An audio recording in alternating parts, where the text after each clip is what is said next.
Hey guys, welcome back to the channel. This is a story about what if Naruto x Alexis Yugioh GX. Before I start, please support for more amazing content and do consider subscribing to my channel and share this video with your friends.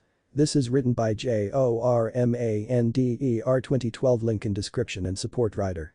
Let's start the video. Chapter 1. Welcome to Duel Monsters. It had been a long and drawn-out battle between the forces of good and evil. Madara Uchiha had held the upper hand through it all. Yet one boy, no one man refused to stand aside and let his world be destroyed by some lunatic with a stick that was 10 times the size of Sasuke shoved so far up his ass, it was coming literally out of his body to make more of him. This man was Naruto Uzumaki Namikaze, the host of the nine-tailed fox spirit Kyuubi, but Naruto just called him Kurama. Punch for punch, kick for kick, and jutsu for jutsu all were seen and responded to by this young blonde. Never once giving up in his fight to protect the ones that he loved and cared for. Standing there in his ruined red and black sleeveless cloak he had gained from his masters, ripped pants and torn to shreds shirt, the boy knew he was beaten.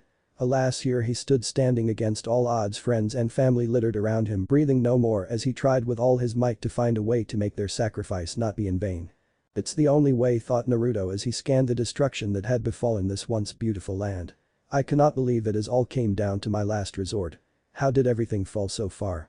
The wind blew as the man thought his final thoughts as he prepared himself for one last attempt to save those few that were left. Those few still at home worrying for the ones that would never come back. The wind blew as Naruto raised his arms in preparation for his final stand against this unstoppable force. The one move the Grand Lord Toad Elders taught him with a warning to never use unless no other option was available, and even then, only after he had tried even harder. The wind blew as Naruto called upon the ancient power of the shadows to do the one thing they were meant to do. Contain and destroy anything and everything that entered its grasp. Throughout the years many had entered the realm of the shadows, never had anything escaped. At least nothing that could be called human anymore. As Madara raised his blade high into the air and sped toward Naruto to kill the would-be hero, he yelled at the top of his might as his hands made the one seal his master had sworn him never to use. Even now I fail you, sensei, for I must call on the darkest beings to defeat and protect, and for that I am sorry to have failed, you, thought the bloody and beaten blonde as he used his last ounce of strength to activate his very last jutsu. Ninpo. World collapsing jutsu. Yelled the tired sage as he thrust open his arms to tear a rip into what is thought to be time and space, creating a black hole. As one, the bodies that littered the ground were sucked into the darkness as the expanse started to grow and grow. Naruto stood there as time all but stood still in his eyes as everything stopped moving and just stayed where it was. In that exact moment, even with all the death and destruction wrought upon the world, the last sage to be trained on the great mountain by the elder toads knew peace. Then, as if a switch had been thrown, everything was dark. Darkness, as far as the eye could see there was only darkness. Naruto looked and looked, but nothing was there except the shadows. Floating, he waited for his time to die, to come, to be with his loved ones once more in the afterlife. Not today, kid, spoke a voice Naruto could not help but recognize. Kurama? Asked the blonde as a great nine-tailed fox looked down upon him. Together they stood there in the darkness, no longer alone. Yes, kid, it is I, whispered the great demon, it has always been me. Since the very beginning, I made your life hell. I was the cause of your problems, the villagers' hatred of you.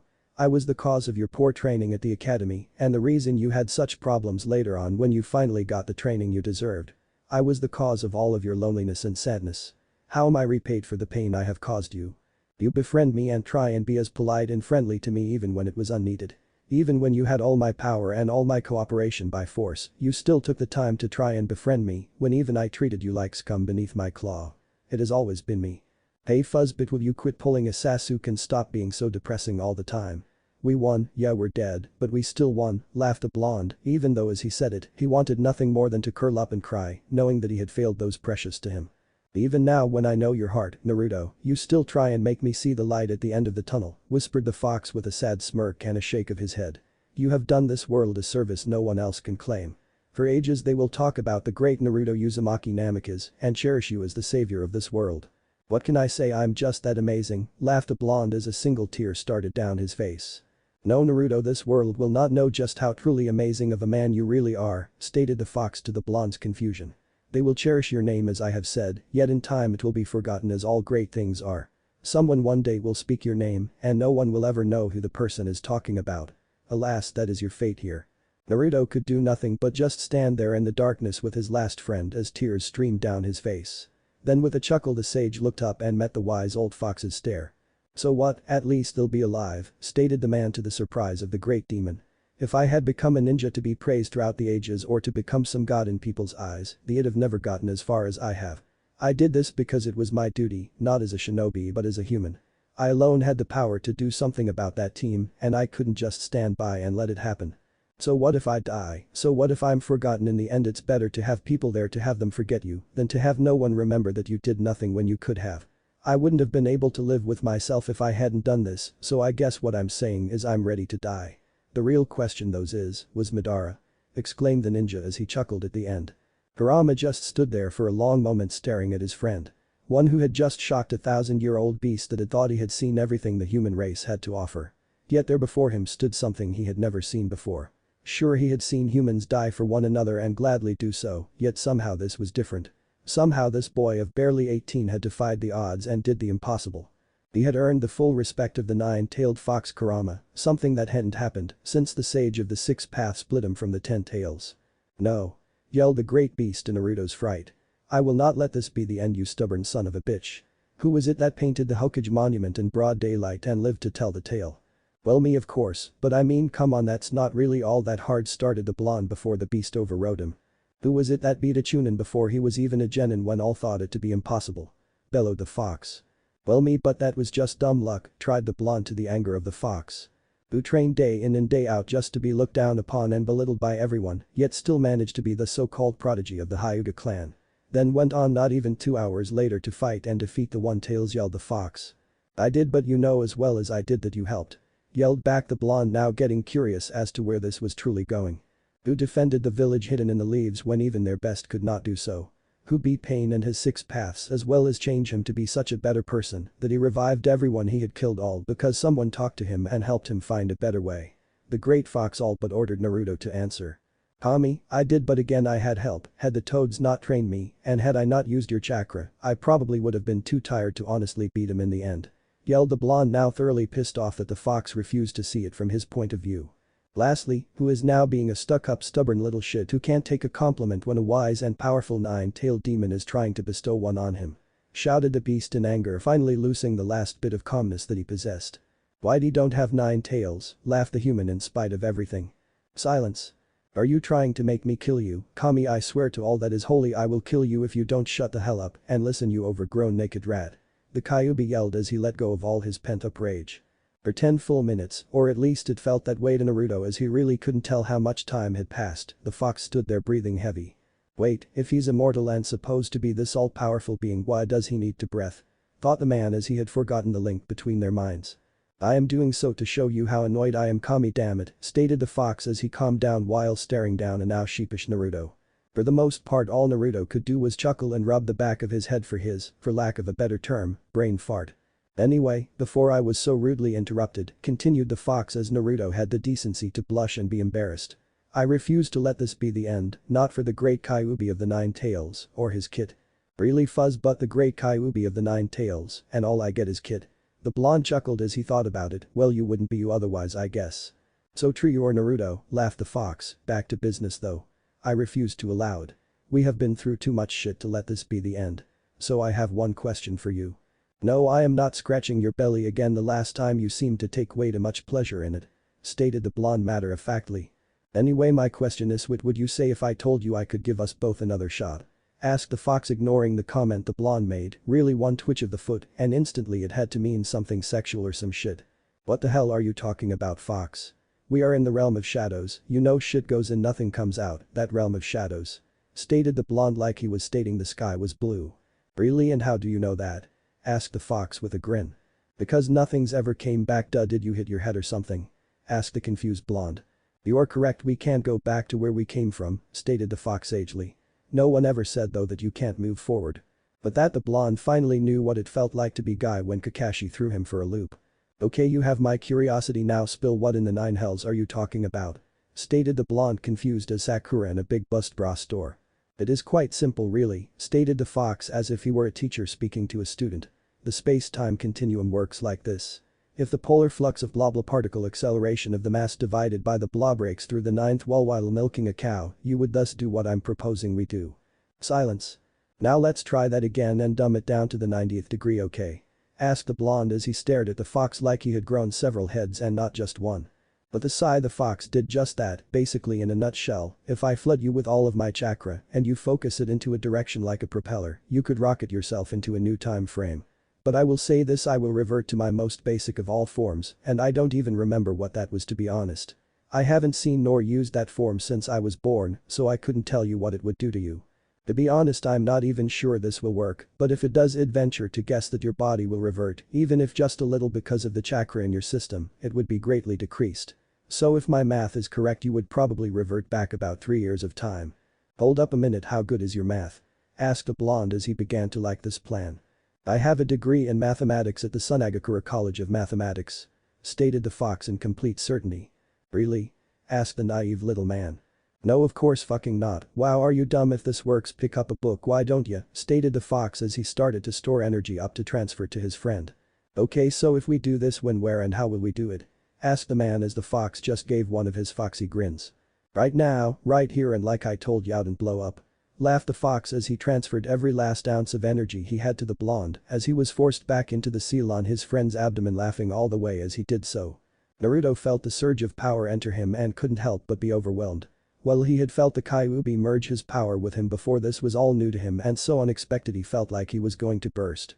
Keeping his head calm though, for the first time in his life, Naruto remembered his friend's instructions and pointed his hands behind him and released the power he had been given in a great geyser as wave upon wave of chakra shot from his palms.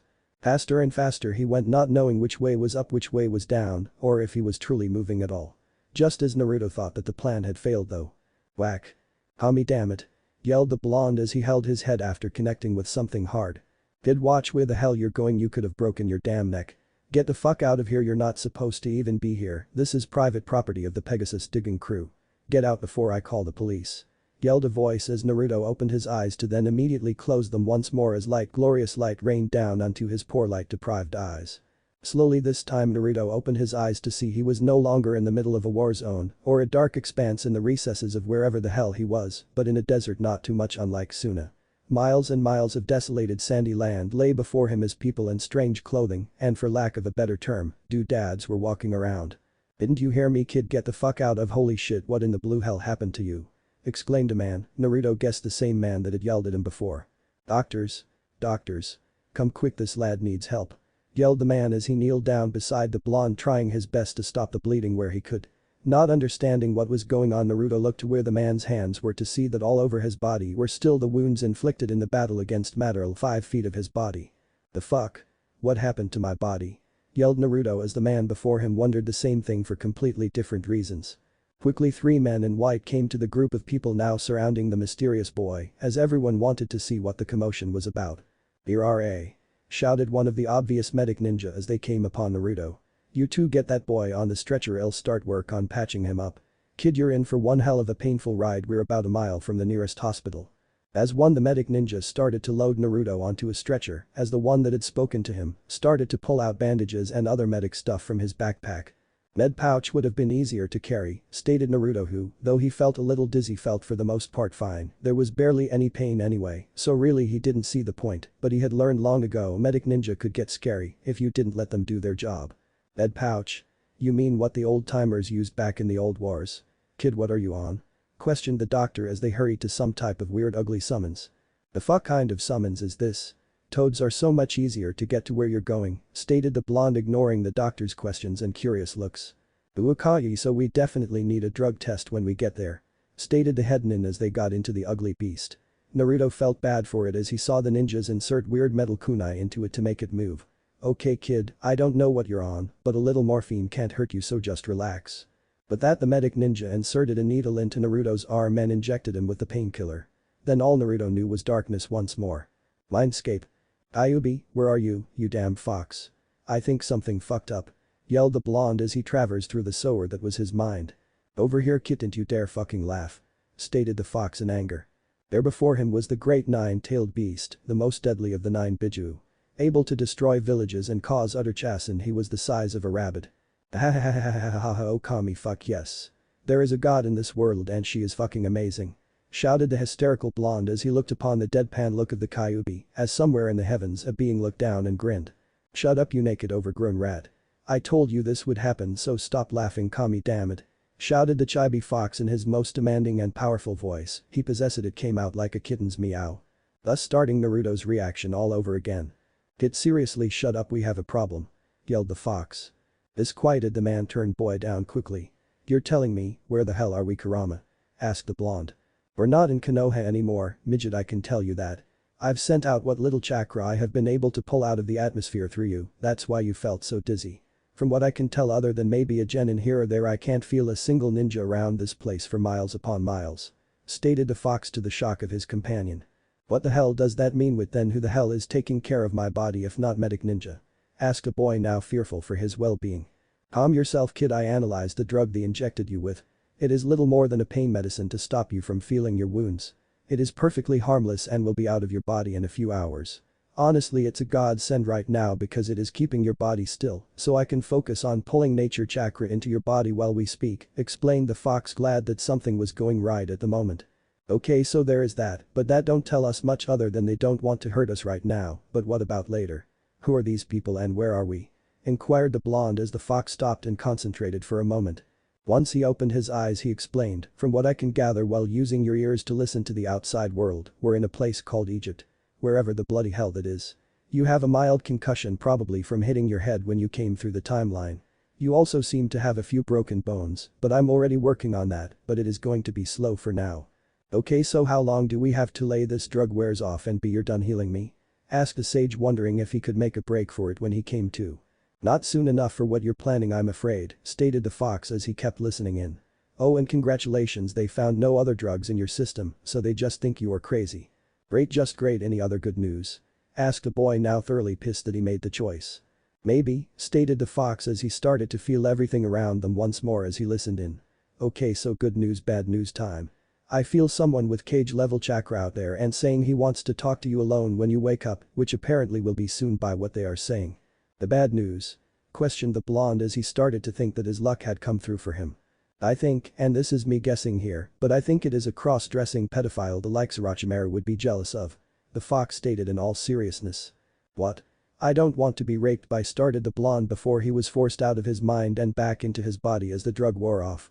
"The cross-dressing pedophile," finished the blonde as he came to and face with said cross-dresser. "Well, that was rude, Naruto boy," stated the man as he just smirked at the now fearful blonde. "Wait, how the hell do you know my name and who in the nine hells are you?" blurted the scared blonde. "That will be explained in due time, my boy, but alas, we don't have too much time to waste here because in about 10 minutes, doctors are going to come in here and look you over again and see that dear Kurama boy has already healed you," stated the white-haired thing in front of him as Naruto just stared wondering what was going to happen to him. "Well, if it makes you feel any better though, I will say this to start, I mean you no harm and I am here to help you as I have been waiting quite some time to do actually.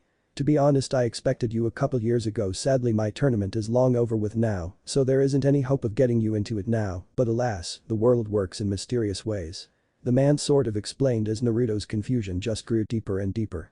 "Okay, I got that you meant me no harm and that you have been waiting for me," stated the blonde as he started to piece the small information he had gained together as he had been trained to do by Kakashi-sensei. "That still doesn't tell me who you are and for that matter how you know me in any way or Kurama either. Nor why I should trust you anyway, so why don't we start there?" Naruto mentally patted himself on the back for his self-control of being able to hold the question that he truly wanted to ask that had been scaring him since his arrival. "No, Naruto boy, there isn't a ramen stand anywhere nearby, but I promise we can get you some after our little adventure here is over," laughed the white-haired man to the shock of Naruto. "But alas, time is short and we must make due haste, you can trust me because I give you my word on the souls of my family long passed from this world that I will do no harm to you and I shall try and answer all of your questions honestly and as quickly as time allows.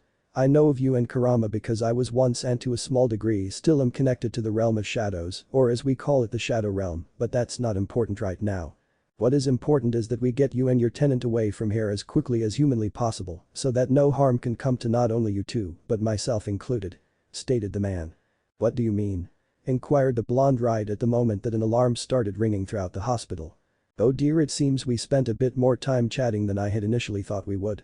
Just goes to show you that even I could not see everything back then," the man stated sadly as two men burst into the room holding what could only be classified as a weird metallic weapon of some sort pointed directly at the white-haired man. "Come quietly and no one gets hurt, old man," stated one of the men in typical bad guy fashion. "Oh dear, looks like this is the time frame where I must rely on you, my boy, forgive me as I did not wish to burden you so," said the weirdly dressed man with a sad shake of his head. "You promise on your own soul and life you'll answer my questions and not try to harm me or stop me from ever leaving if I so choose?" asked Naruto as he started to relax his muscles to spring into action. "Even if I hadn't already gave an oath before, I would still say yes, my dear Naruto boy. Now please, can you do something? These men seem to mean business," swore the man as he looked toward the bed to find it empty. Shocked, he searched the room, quickly finding his young companion on top of one of their would-be assailants, ready to punch the man's lights out, having already dispatched his partner. "Boo, my restriction seals never got put back on after my fight, oops," laughed the blonde as he stood up from his work and inspected the men for a pulse, happy when he found one on each.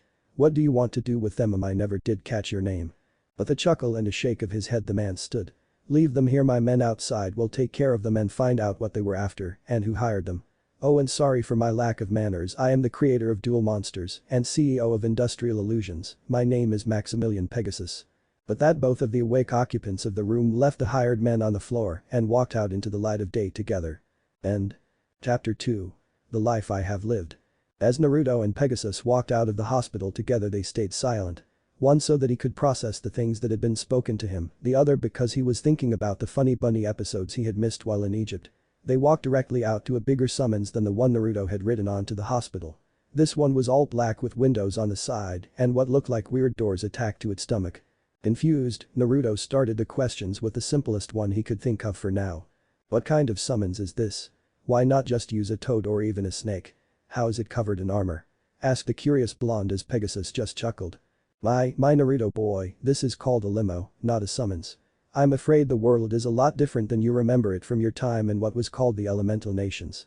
Sadly though, I think it will take you some time to get used to such changes, but please believe me dear boy, I will help you every step of the way," stated the older man as his driver opened the door to allow them access into the limo.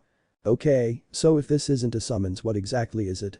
asked the blonde as he sat down on one of the softest seats his ass had ever graced.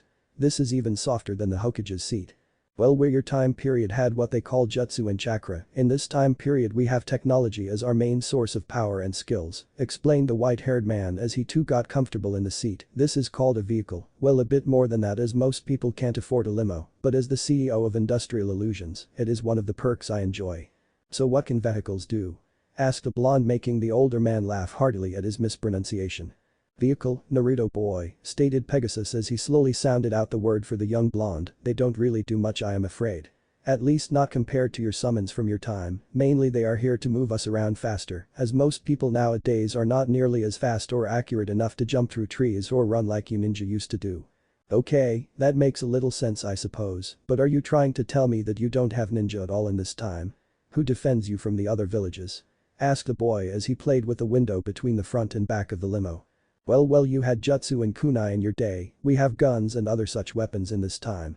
The only difference is that even a civilian can use a gun accurately, whereas from what I can tell, your timeline only allowed ninja into their wars. Well, except for a Mifune-san and his samurai. Before you ask, I know of Mifune because I saw the past through an old item I used to possess and it showed me a conversation between yourself, this Mifune, and a lovely woman named Tsunade. And yes, I will explain all of that later as well, but for now why don't we stick to the differences of this timeline, my boy. Then when we get on my jet we can talk about yours and how I know of it, less prying ears you know," explained the blonde's companion as Naruto kept inspecting every nook and cranny of the limo. "Sounds fair, what's this?" asked the boy as he held up a red and black metal can he had gotten from the small refrigerator inside the limo. Pegasus laughed as Naruto shook the aluminum can, listening to the contents swish around inside. "That dear boy is the most delicious drink in the world," stated Pegasus with a straight face. "Ramen broth," yelled the boy as he turned the drink over and over in his hands, trying to find the way to get the godly broth of noodles from the can. Pegasus laughed heartily at the look in the boy's face as he failed to open the can. "No dear boy, that is called a soda can, that is the brand Mountain Dew, usually that would be a citrus type of flavor, but I only drink the code red version, which has a heavenly splash of cherry in it." "Stop," stated the man as he took the can from him and put it back into the refrigerator as he grabbed out 2 unshaken sodas and showed Naruto how to open his on his own before taking a drink. Naruto looked at the red liquid inside the can and was skeptical at the soda. Deciding it would be rude not to at the very least try the drink, he took a small sip of the carbonated drink then proceeded to chug the rest.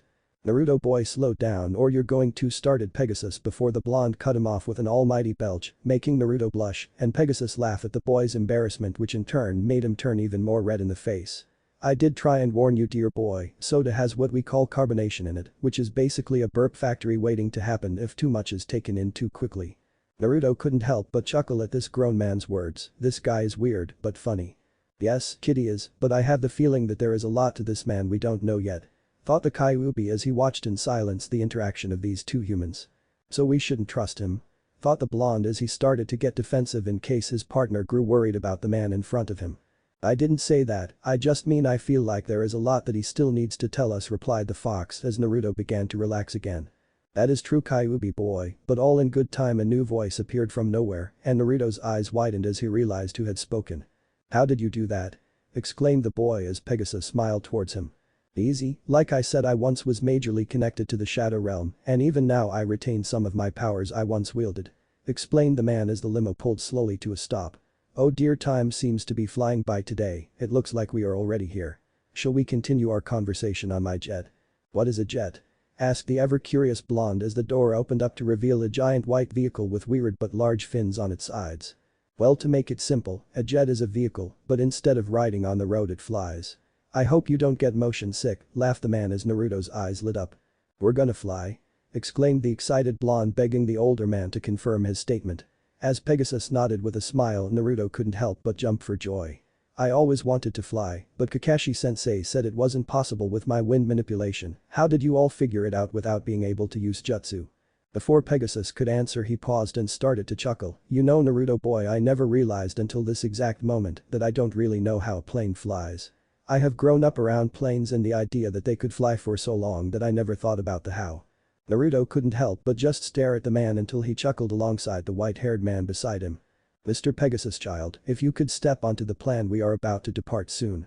Stated a man as he walked up to the chuckling duo as they both followed the man onto the private plane the older gentleman owned. As they sat down, Naruto thought of all the ways they could go about answering both of the questions both men obviously had. How about I answer your questions first, as I know you must have many, and then I can ask you my own? Asked the white-haired man as Naruto just accepted that the man had read his mind once more. No dear Naruto boy, not your mind, your face.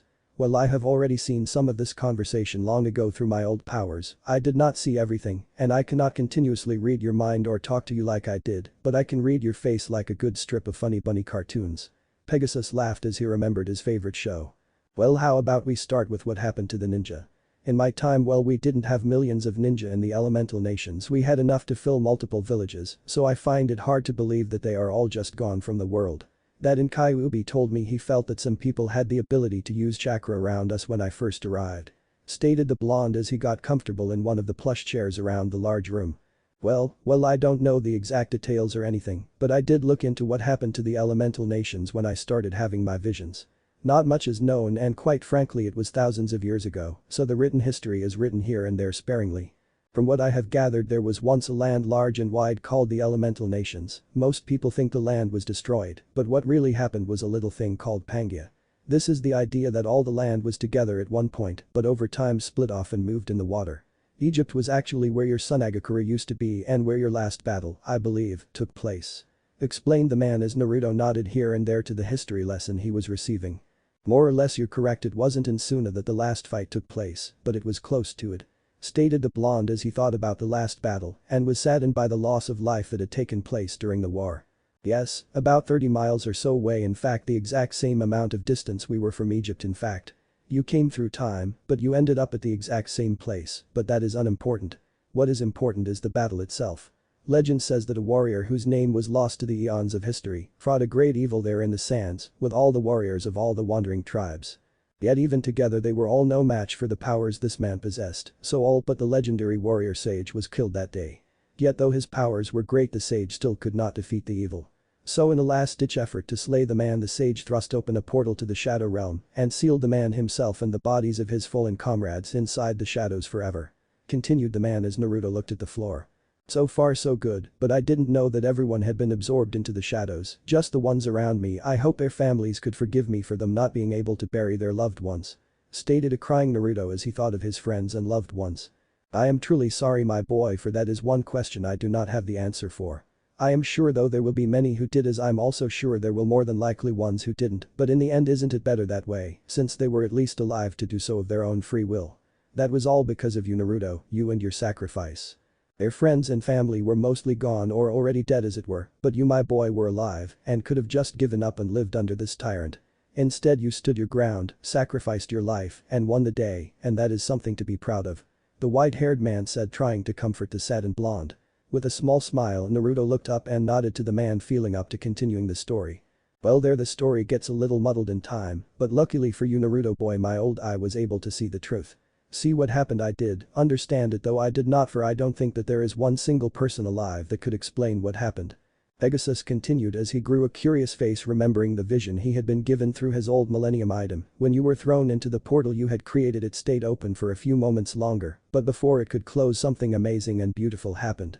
All around, this blue energy came out of the sky, the ground, and just really everywhere, and in an instant it was all sucked into the portal. I am guessing that the portal I created absorbed a chakra in the area. The great toads that trained me to be a sage taught me that jutsu as a last resort, and even then begged me to promise to try even harder after I had done everything else before using that jutsu. Explained Naruto as Pegasus just thought it through for a moment, remembering exactly what he had seen in the vision that was given to him by his lost eye.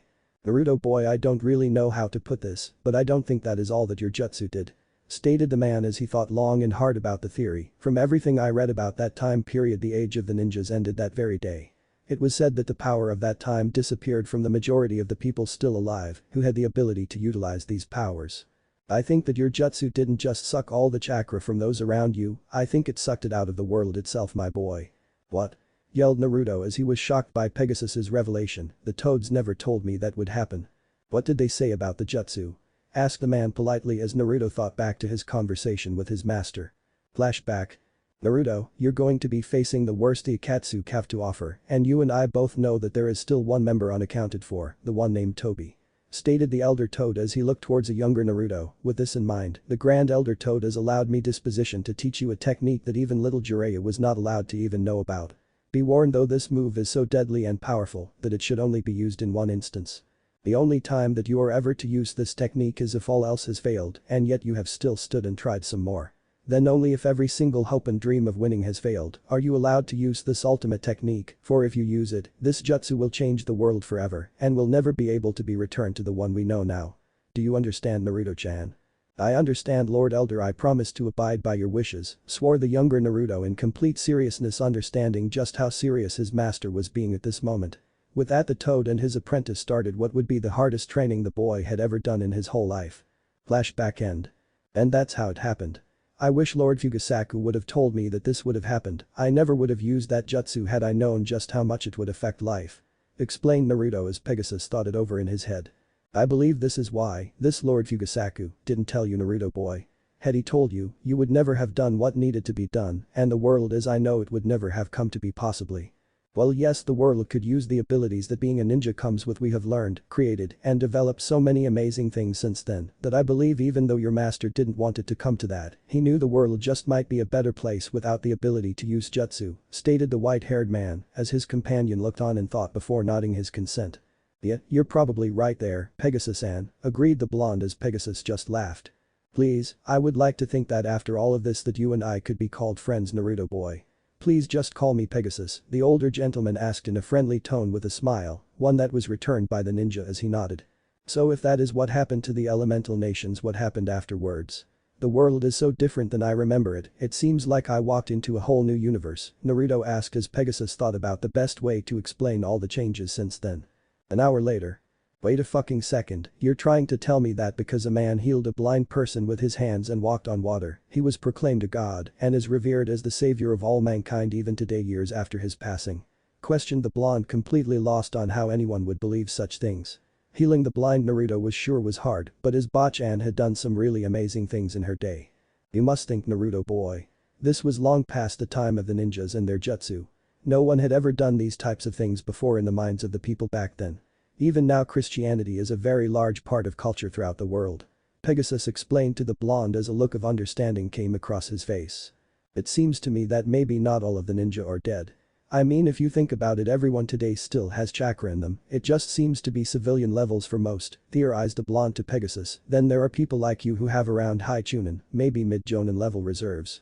It would take time and a lot of training, but I'm sure if I taught you how, you would be able to perform jutsu like me. Well, at least to a very smaller degree, as even back then I was a chakra monster, thanks to having Kurama in me. But that all Pegasus could do was agree with Naruto as he began to think, Naruto boy, not to alarm you, but are you sure you are still able to utilize your chakra? I mean if you were sucked into the very thing that sucked the majority of the chakra from this world, wouldn't it stand to reason that you would be unable to use it as it would have been sucked out of you as well? Naruto thought it through and couldn't fault the man's logic, so without even thinking crossed his fingers into his trademark hand sign and called his jutsu Shadow Clone Jutsu. There with a puff of smoke stood an exact copy of Naruto, though both of them had frowns on their faces as they looked around. Pegasus on the other hand was amazed with what he was seeing. It had been one thing to see the fight between Madara and the other ninja, but to see this in real life and not in a vision excited him more than even Funny Bunny. Congratulations Naruto boy, you are the first ninja to use a jutsu in many years. Exclaimed the man with happiness clearly in his voice. No, it's all wrong, the blonde said as the clone dispersed. I put enough chakra in that to summon at least 10 clones. For a moment all was silent as both men thought over this turn of events before Pegasus snapped his fingers at an idea. Naruto boy, I think I understand the problem, started the man as the blonde listened intently. From what I could see you were absorbed before the time rip sucked out the chakra in the world, so your chakra remains. But one of two things seems to have happened. One, it was greatly diminished, which would be likely as I'm sure what you did would not have completely no consequences to the user's body. And secondly, I think it is the universe trying to right itself. But so little chakra in the world now, I think it isn't your power that's went down, but the force it takes to use said power. It is like moving two boulders, one bigger than the other. You move the first one with ease and that is your timeline. Whereas here is the second boulder, you can try all day long, but if you only use the same amount of strength that you did with the first one, you will never move the bigger boulder. That actually makes a lot of sense to be honest, agreed the younger occupant. Either way, let's continue. What else has changed since my time? So they began again. 5 hours later. Naruto was lost and completely out of his depth, not to mention exhausted mentally and physically. 6 hours of talking, and still it seemed like so many new things had come about that Naruto wondered just how much time had passed since he had been in Konoha. Pegasus had been a good sport about it though, always trying to help not only Naruto, but also the Kyuubi understand all the differences he talked about. So Naruto learned the only way he knew how, by creating shadow clones and forcing people to teach him what did what and how. Pegasus assured him that no one on his jet would breathe a word of anything that happened because they were all in the know with Pegasus, as he knew he would need them to be for this moment. So Naruto learned from what a fork was all the way up to what an engine was and for the basics, how it worked. But now Naruto didn't know what to do. How big is this place? Asked the confused and awed ninja as the two companions stepped off the jet onto Pegasus's home island. Not very big, really, only about the size of probably your Konoha back in the day. It was big enough for my Duel Monsters tournament about 7 or 8 years ago. My how the time flies, Pegasus finished with a whisper as he thought back to all that had happened since losing his golden eye. So who else lives here? Inquired the blonde as Pegasus just chuckled. Well, myself of course, then there are my guards and servants that help around the house, though I will say friend or no friend, if you are rude to my servants or guards, I will have to ask you to leave the island. Well, most people would see them as just the hired help, I see them more as my family since I no longer have one. Explained the man as they both walked up the steps into the castle-like home. Oh, that you don't have to worry about, Pegasus, I know what it is like to be treated badly for your station in life. I would never look down on someone just because they clean houses for a living. Naruto answered to the satisfaction of Pegasus, though if Pegasus was being honest, it did make him wonder what the blonde meant by that comment. Besides, as a genin on Team 7, we were trained about teamwork by doing jobs here and there around the village. More often than not they were basically chores no one wanted to do, like walking the dogs or painting a fence, and even sometimes cleaning a house. It would be hypocritical of me if I talk down to your staff when I have done what they themselves do. Satisfied, Naruto and Pegasus walked into the building and saw a magnificent staircase that led to the upstairs. Naruto had been in palaces for the daimyo before, and yet never once had he seen a more beautiful home or so many colors, if he was being honest with himself. Naruto boy, I will show you around tomorrow, but as of now it is late and you technically have not slept, eaten or bathed in what could have been 100,000 years ago. Why don't I show you to your rooms and where the bathroom is, and then we can eat to our contentment and get some rest, what do you say? Asked the older man as he held his arm out to show the blonde the way. My rooms? Asked a blonde with a small frown, not really understanding what exactly all this meant. My dear Naruto boy, I told you I was chosen to aid you in your new life, it was I who received the visions of your arrival. As such I shall help you lead a great life to the best of my abilities, and that includes giving you a roof over your head, a shower to clean you, and best, but not least, food in your growing tummy. Pegasus laughed at the fact that at that exact moment Naruto's stomach decided to growl. But why help me, why go so far? I'm not that important, Naruto stated as he started to walk with Pegasus, but stopped as the thought came to mind. Because you have earned it, Naruto boy, this world would be all but destroyed at best had you not done what you did in your time. You saved the world, Naruto, and no one but you and I know about it. I take it as my responsibility to thusly make this chance at life a much better life than the last you endured, explained the man as they both smiled at one another and walked into a room that was bigger than Naruto's old apartment twice over. Holy cow, this place is huge, whispered Naruto in amazement at the sheer size and opulence of the room itself. Now look, Naruto, Pegasus asked as he walked over to a door and opened it. This is your bathroom, I hope you are aware how to use everything in these. Asked the man as Naruto just nodded, looking at the tub that could have doubled for a bed for Naruto, and if he was being honest, it was large enough that he would have slept comfortably in it. For that door is your bedroom, and inside is another toilet for if you must go, and it is late at night and don't want to walk too far. Next door is the closet, which if you give me what size you wear for your clothing and any preferences that you may have for the style of clothing, I can have some fetched for you for now and then more tailored to you at a later date. Lastly, this device over here wasn't on the jet, so this is how you use it. Press this button here and then press the number in front of the name on this card and you will be able to talk to me or any of the servants if you need to. Also, if someone is calling you, it will buzz repeatedly until they either stop or you answer. Please try and answer. If someone calls you, it is considered rude to ignore someone without good reason. Anyway, if someone calls, it will buzz and you just need to press the green button there and it will answer the call immediately. Finally, if more than one person is calling you or someone calls you while you are on the line, that red light beside the name will light up letting you know who it is and whatnot. And all you have to do is first let the person you are talking to know what is going on and ask them if they want to wait for you to finish or not, and either hang up with this button or place them on hold with this button. Finished Pegasus as he explained the inter-room comm system he had, though judging by the look on his face, Naruto didn't understand half of it. Don't worry, it is all written down on this card right here, and I'm sure it won't take too long for you to remember. Most people can use one at very young ages in this time, assured the man as he got ready to leave the boy to his shower. Now there is cleaning utensils and towels to dry yourself when done already in the bathroom. I will have one of my men wait in this room, which is where you and any guests later on can meet and hang out at a later date instead of just sitting in your actual bedroom. The man will lead you to the dining hall when you are done, and I will meet you there soon after, as I find myself also needing to rid my body of all the sand I seem to have picked up in Egypt. But that Pegasus left Naruto with a rather large man in a black suit and sunglasses. His hair was brown and pointed to a fine point, not too much unlike Kakashi's had been. The man stood rigidly at the door as if he was expecting trouble, and this put Naruto on edge. You know you can sit down, right? I mean, we are on an island in the middle of nowhere. I doubt we are going to be invaded anytime soon, laughed the blonde as he just stood there seeing how the man would react. In a deep voice the man spoke, my job is to maintain the well-being of Master Pegasus's guests. I must be ever vigilant in my duties, announced the man as he remained standing railroad straight, as if a soldier in front of his superior, something that made Naruto want to gag. Wait a minute, so you're to do as I say? As long as it doesn't conflict with what Pegasus has told you to do, asked the blonde with a smirk as he tried to put his thoughts in order about the man. With a nod the boy's smirk grew wider, making the man wonder if he was about to do something degrading. Then I command you to go over there and sit down, watch some of that TV thing Pegasus was rambling about, and just relax, understand? Ordered the blonde to the shock of the guard. Every now and then Pegasus would entertain guests on the island, and since he was the head guard, it was usually his duty to look out for them. Since they usually brought their children with them more than once, he had been ordered to do something silly by them, even some of the older ones had done so. To see this child order him to basically relax and have free time was a shock to the man. Understood, master, the guard asked in his deep voice, realizing that he never actually had gotten the young man's name.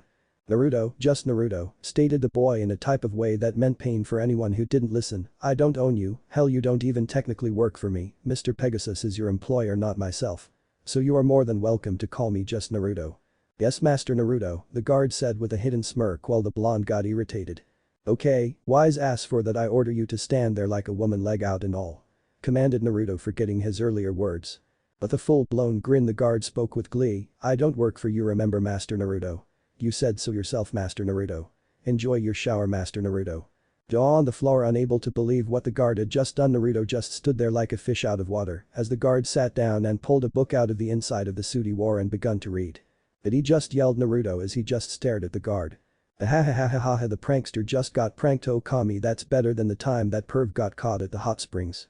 Cheered the fox as it rolled around in the mind of the shocked blonde. Shut it, you stupid chibi, yelled the blonde, instantly silencing the demon. I hope he knows, this means war. Without a word, Naruto went into the bathroom and started to do his usual routine of getting cleaned, though it did take him a moment to figure out some of the newer items that were in the bathroom. The moment he got underneath the water though, he instantly didn't want to leave. His old apartment, while not the best to look at or live in, only had one real problem with it to Naruto, and that was the water only worked half the time. Of those times, a quarter of it might have been reasonably warm, so when Naruto realized that the water was all but scalding hot, he couldn't help but enjoy himself. Soon enough though, the guard, whose name Naruto still hadn't asked for, knocked on the door. Naruto, Master Pegasus is waiting in the dining room. He asked me to see if you were ready or if he should wait, asked the guard through the door as Naruto answered. Oh, I'm sorry, I hadn't realized how long I must have been in here. I will be out in just a moment, mister, trailed off Naruto as he awaited the answer. Cherry, sir, David Cherry, replied the guard with a smile, as never before had a guest took the time to ask him his name, usually sticking with hey you or just simply guard. Your name is Cherry, giggled the blonde, instantly going to the gutter with his mind.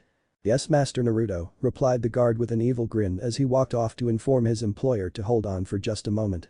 Smart ass, grumbled Naruto as he got out of the shower and proceeded to dry off before searching for his clothes. Not finding them, he wrapped himself in a towel and walked into the bedroom portion of the suite he was in, though to Naruto it felt more like a house. There he discovered that someone, probably David, had brought in a bag and sat it on the bed with a note addressed to him sitting on top. Opening it, he read aloud. Naruto boy. Here are the clothes that I promised. I do so hope that they will fit and are to your liking, but if not, we can always get more made to your satisfaction. See you at dinner. Maximilian Pegasus. Smiling at the thoughtfulness of his new friend, he opened the bag to find new clothes inside, as the letter said. Pulling a set that he liked out and putting the new clothes on, he went to a mirror stationed in the room to see how he looked. The black muscle shirt was adorned by a dark orange vest that truly touched him when he turned and found the Uzumaki swirl on the back, with an Amika's thunderbolt going through it in the background. The black pants reminded him a lot of the Anbu pants of his time. The thing that messed with him the most were the new sandals that completely encased his feet, unlike his old ninja sandals, which were open-toed like most shinobi used back home. That is when it caught his eye. In the mirror he saw the thing that, even though he had just seen it, had already fallen in love with. There on a hanger was a cut-off cloak, like his father's and his old one that had been ruined in the fight against Madara. There it hung pitch black with dark orange flames licking the bottom. With a smile that could light up even the Shadow Realm, Naruto slid the cloak on, relishing the familiar feeling of the weight. Now feeling better than he had since arriving in this world, he walked to the dining room with DC, as he now called the guard to his immense amusement for some reason. Together they talked about the world at large and some of the things Pegasus had not gotten around to telling the now young man on their ride over. This left only one question for Pegasus that he wanted answered ahead of all the others. Walking into the dining room and spotting Pegasus already seated, Naruto decided to sate his curiosity with a simple question that would change his world. Pegasus, what in the nine hells is Duel Monsters? Asked the boy as the doors shut behind him and Pegasus smirked in amusement. That, my boy, is a long and fun conversation I was hoping we could have over dinner, stated the man as Naruto sat down beside his new friend and begun his journey towards a new and hopefully happy life. Chapter 3. Prodigy vs Creator. It had been 1 year ago that Naruto had faced down the evil Madara Uchiha. 1 year ago that he had been forced to open the wormhole into the Shadow Realm and with the help of Kurama thrust himself forward in time into a whole new world. A world where fights were not done with jutsu or fists, but with cards and what everyone called BP, battle points, for money. What really had surprised our young blonde though was the fact that just about everyone alive had a deck and played this simple but admittedly fun children's card game. Not only that though, but the fact that businesses had made the decision years ago that instead of paying their employees with cash, they would pay them in these points, and from there it spiraled. A woman wanted a loaf of bread for dinner, battle points were paid. Want to buy a new car, it would be so many battle points to do so. The idea truly boggled the old ninja's brain that a card game could become so popular that even the governments of every country on the earth had transferred their currency to be battle points was just insane to the boy. He couldn't get enough of the game. Here they sat, Naruto and Pegasus, as Naruto looked at the cards he was holding for the trainer deck he had built with the help of his first friend in this world. As he stared at one of his favorite cards, he couldn't help but smile at the memories that played through his mind of his time spent here. all the things that he had to learn and all the things he had to unlearn, so that he would stop looking for a scroll and remember that what he needed was in a drawer somewhere. It took time, a lot of time, and even now Naruto couldn't help but miss some of the things from his old timeline, but he had finally caught up with the times. "Your move, old man," instructed Naruto with a grin as he joked with his friend, his mentor, and even father figure in this new world of crazy that he had landed into. "I think you will find that my birth certificate states I am a lot younger than you are, Naruto boy. I play Pot of Greed," stated the man as he played the first card of the game. Drawing the 2 cards his spell allowed him to take, Pegasus took the time to put them into his hand. "I play Mr. Battle Ox, 1700, 1000, in attack mode, and 1 card face down to end my turn." "Your move, Naruto boy," stated the man as he laid the cards into the correct positions. Unlike when Pegasus and Naruto would watch the dueling channel, these two didn't use the ring or duel discs yet, as Pegasus stated it would be more fun for Naruto to experience it with one of his actual decks, not a training one like they were using right now. Naruto looked at his hand and smirked as he set 1 card face down in the spell trap zone. "I set this card down in Summon Elemental Hero Heat, 1600, 1200, in attack mode, but when he is on the field, he gets 200 ATK for each elemental hero on the field, so he will go up to 1800, declared the blonde as he set the cards down and grinned. "Now I attack your Battle Ox with my hero and take 100 life points while I'm at it," stated the blonde as Pegasus just smirked and placed his card in the grave. "Very good, Naruto boy, sadly though almost as predictable as if I had my eye once more. I activate my trap, Call of the Haunted, to bring back my little calf," said the man as he flipped over his trap card and moved his ox back onto the field. "Bring him back, I'll just keep knocking him back down, old timer," announced the blonde as he chuckled at his joke and ended his turn. "My draw no good, Naruto boy," it was ended before it even started. "I play the spell Polymerization from my hand to fuse my Battle Ox and my Mystic Horseman from my hand into Rabid Horseman, 2000, 1700. Now I attack your poor hero card," stated the man with fake sadness as he dueled his surrogate son. "Not so fast, old man, I think you're forgetting my face down, enemy controller," announced the boy as he flipped over his quick play spell card. "With this card I can choose one of 2 effects by sacrificing 1 card on my side of the field. I can take control of one of your monsters for the rest of this turn. Or I can target 1 face-up card you control and switch its position, and it'll choose to put your horseman in defense mode, ending your attack." Nodding his head in surprise at the way Naruto had soundly defeated his fusion monster, Pegasus turned his card sideways into the defense position and laid 2 cards in his spell trap zone. "Very well done, Naruto boy, I had that card pegged as a trap card, so I figured with my use of fusing, you wouldn't be able to activate it," explained the man, still trying to help the new player learn things. "Nope, I thought it better with my card being so strong that unless you took control of him or destroyed him, it would be better to save my traps for something worse than something that could be so easily beaten without one," Naruto also explained in hopes of making his teacher proud of him. They have already moved to this stage in the game where he can think that far ahead is astounding. "Even little Yugi made rookie mistakes like that at that age during my tournament," thought the man as he nodded to the boy in front of him to let him know that his turn was done. "At least one of those cards has to be a trap," thought the blonde as he surveyed the field, "better safe than sorry, I suppose. I play the spell card Heavy Storm to destroy all spell and trap cards on the field, so say goodbye to your little trap, Pegasus," Naruto stated as he smiled and laid down one of, if not the most, annoying card Naruto could find. Pegasus's eyes widened as he flipped over both cards to reveal 1 negate attack and 1 trap hole before moving them both to the grave. "I ain't done yet, I activate my own Polymerization from my hand to fuse Elemental Hero Heat and Elemental Hero Lady Heat from my hand to make Elemental Hero Inferno, 2300, 1600, and I'll place him in attack mode," Naruto said as he put the appropriate cards down, lowering his hand to just 3 cards, "but that isn't all. I play the spell Fusion Recovery to bring 1 Polymerization back from my grave, as well as 1 fusion material monster, and I choose my heat and summon him back to the field." With all the moving around of the cards, Pegasus had to really look to see and keep up with all that his student was doing, and even though he had created all those cards, Pegasus had to be impressed by not only the luck that Naruto had to pull that off, but the sheer brain power to put it all together in his head in such a short amount of time. "You know, I like what you said earlier, it just started yet it's about to end with this card once more," laughed the blonde as he threw the last 3 cards in his hand on the field, shocking Pegasus to his core. "I fusion Elemental Hero Avian with Elemental Burstinatrix to summon Elemental Hero Flame Wingman, 2100, 1200, to the field." But that Naruto played his cards and looked up into Pegasus' eyes as he could not help the chuckle that escaped both of their mouths as Naruto ended the duel. "I attack your horseman with Wingman and destroy it, activating his effect. When this card destroys a monster in battle, the opponent takes their monster's attack as effect damage to their life points, so you're down to 1900, old man. Thanks to Elemental Hero Heat special ability he gains 200 ATK for every elemental hero I control. His attack goes to 2200, so I attack with him for the win, and that sir is how you do it. Pegasus could not believe it, this child had beaten him, yes with a trainer deck that they both had put together, but damn it he was the creator of the game, it should be against the law or something to beat him on your second turn. Well played Naruto boy, you took the gamble, and it paid off when you played that enemy controller. Had I had I don't know maybe D-spell in my hand, it wouldn't have been so easy for you, the man said, trying to save face as he revealed that he did indeed have a D-spell in his hand. Naruto could do little but grin his patented foxy grin and chuckle as he rubbed the back of his head a little. True, but as you said earlier you thought it was a trap, and instead of playing said D-spell to look and see like you could have you played right into my hand. To be completely honest, I was hoping for you to do something like that since we put 3 of them in your deck. I ventured to guess you might have had 1 in your hand, laughed the blonde as Pegasus laughed alongside him. Just as the two were putting their cards back into the deck holsters that they both carried on their belts, the intercom went off.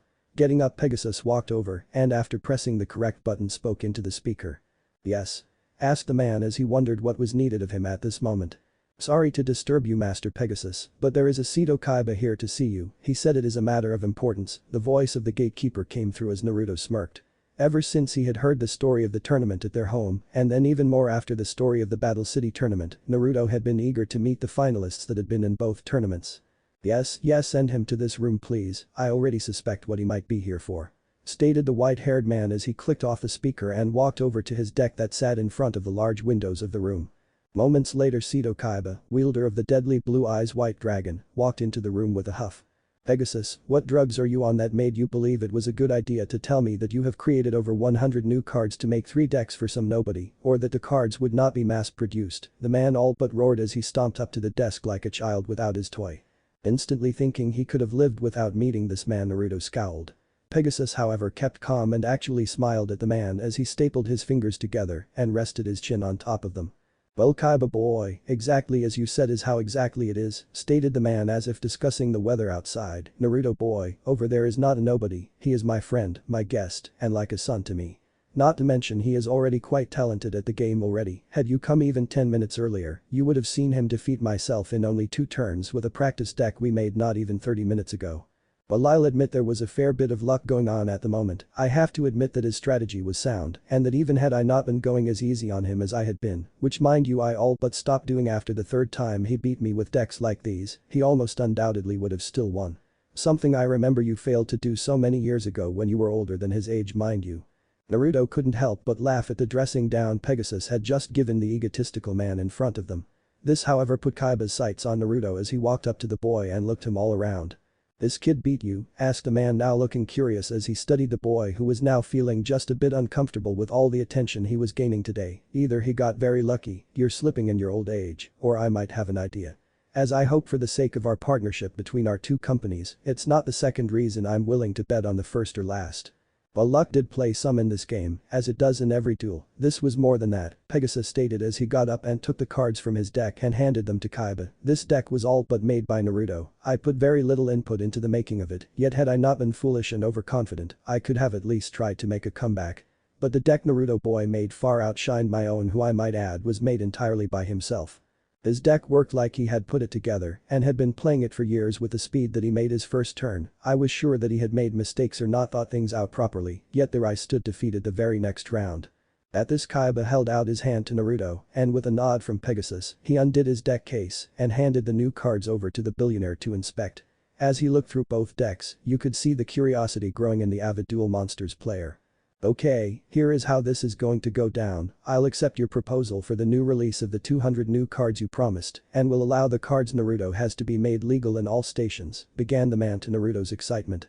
"But," continued the man as Naruto paid even more attention to the conversation waiting for the catch, "I want 2 things Pegasus, one is simple, one is easy for someone like us.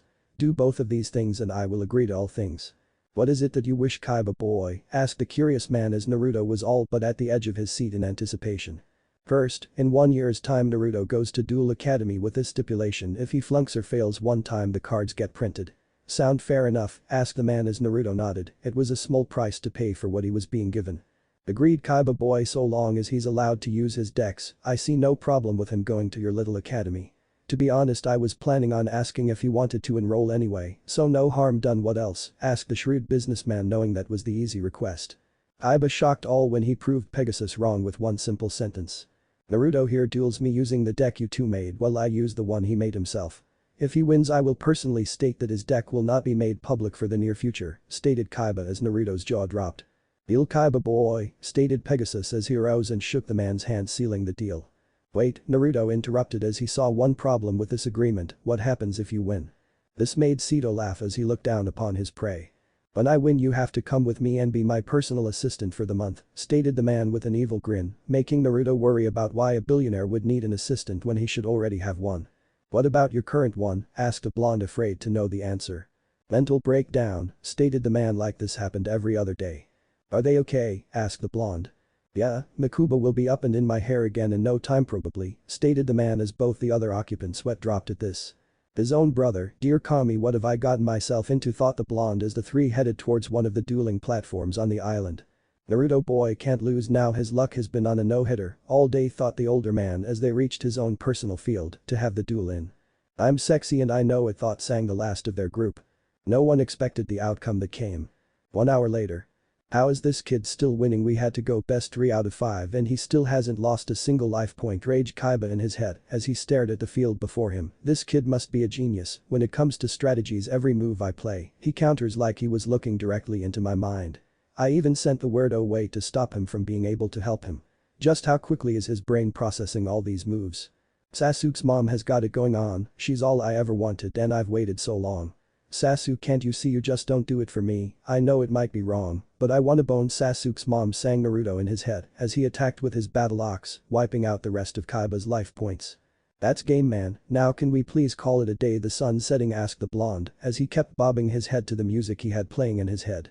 Why it was there no one would ever be able to tell him. Okay, I give, you're good kid, Kaiba congratulated sullenly. Had I been able to use my deck, I'd have destroyed you, though I hope you realize that. This deck is good, but compared to mine or Yugi's you'd have no chance.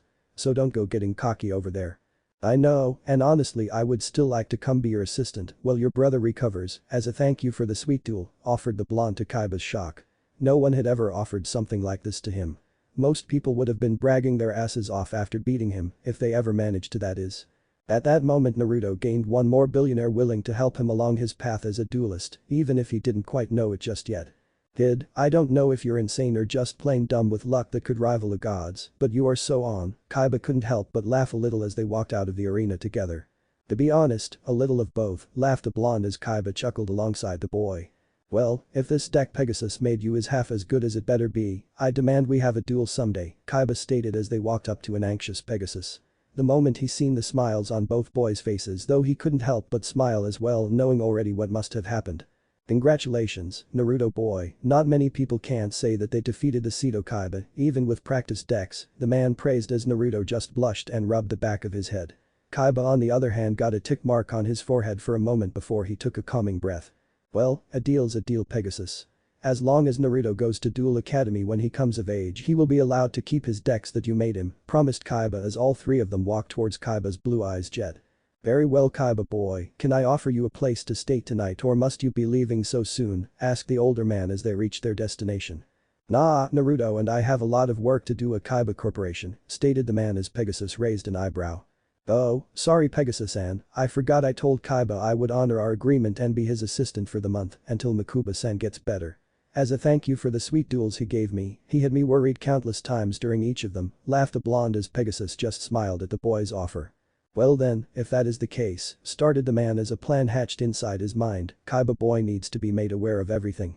Naruto boy, I leave that conversation up to you, as you know as well as I that you might have trouble doing some jobs without help if you don't explain. Naruto thought it over in his head as he couldn't help but agree with Pegasus, as he also felt like even though Kaiba could be a stick in the mud every now and again, he also felt like he could somehow trust the dragon duelist. For his own part, Kaiba just stared on in confusion as Naruto nodded his head at Pegasus and smiled. Of course Pegasus-san, stated the boy as he climbed the stairs with Kaiba to board the jet alongside the billionaire. Okay, what in the hell are you two talking about, stated the confused man as the doors shut behind them and Pegasus stopped waving at his favorite blonde before walking away knowing Naruto would be safe with Kaiba. So, Kaiba, tell me, what do you know about the time of the elemental nations? asked the blonde as he got serious for the first time in front of Kaiba. Elemental what now, asked a brunette as they sat down for what would be a long flight and a confusing conversation for the older boy. Time skip 1 year. I cannot believe I'm going to be Letestipid jet with its stupid security, thought a blonde as he ran through the streets of Domino City towards the academy enrollment test. For some reason having a seal go through an X-ray machine caused said X-ray machine to go haywire as it tried to look into the pocket dimension that the seal used. Sadly this had the effect of Naruto being searched manually at the airport where the jet had landed, so Naruto had little choice but to let them as they searched his stuff. Though they never did find the book of seals in this bag, thinking they were just drawings in a notebook, so to Naruto it was a complete waste of time. Ought to go faster, can be tased at a Kurabo on that boy's head, thought the blonde before he could stop as he ran right into a slightly taller teen and knocking all 3 boys down as Naruto just stared at the Kurabo-headed boy. Soryohei Yugi, Naruto stated as he finally looked at the teenager he had accidentally bowled over. Naruto. What are you doing here, asked the king of games as all 3 boys stood up.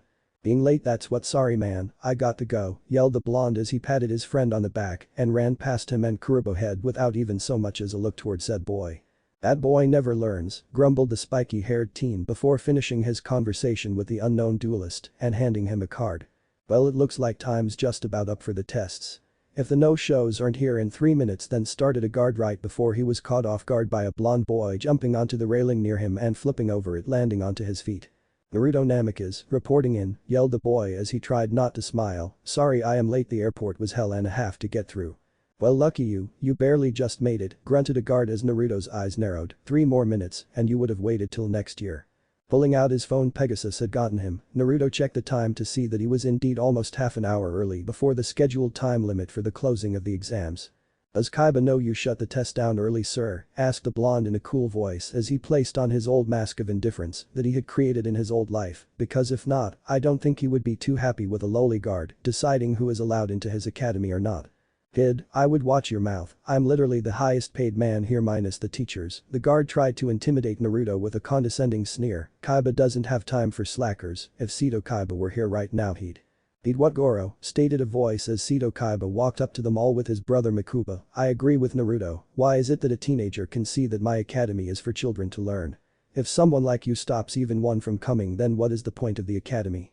That one student could have been the next king of games. Oddly enough, Kaiba ignored anything that the guard said as he looked directly at Naruto as he spoke. Go ahead Naruto, but you better go to Obelisk Blue and not Slifer Red or I swear I'll never hear the end of it from Yugi, stated the man as Naruto just laughed and nodded his head before pushing past Goro and entering the building as Kurabo head came over the railing as well, though struggling a lot more than Naruto had. Entering the building, Naruto couldn't help but shake his head at the blatant favoritism that was already starting as he looked towards a lavish area where only Obelisk Blue students sat, yet not even 10 feet on either side sat the raw yellows and the Slifer Reds, and both sat on normal bleachers, watching the new students take their test. Jaden Yuki, Arena 4. Jaden Yuki to Arena 4 please, stated the intercom as everyone looked around for the newest test taker. Naruto laughed as he seen Kurabo head boy walk in and face his opponent while he activated his academy-issued dual disc. That laughing came to an end as he watched a teacher slide the test deck out of his weird dual disc and slides one of 2 decks into the slot from his waist. Naruto narrowed his eyes and looked for Kaiba, but the man was nowhere to be seen as Naruto just watched, deciding to wait before he acted.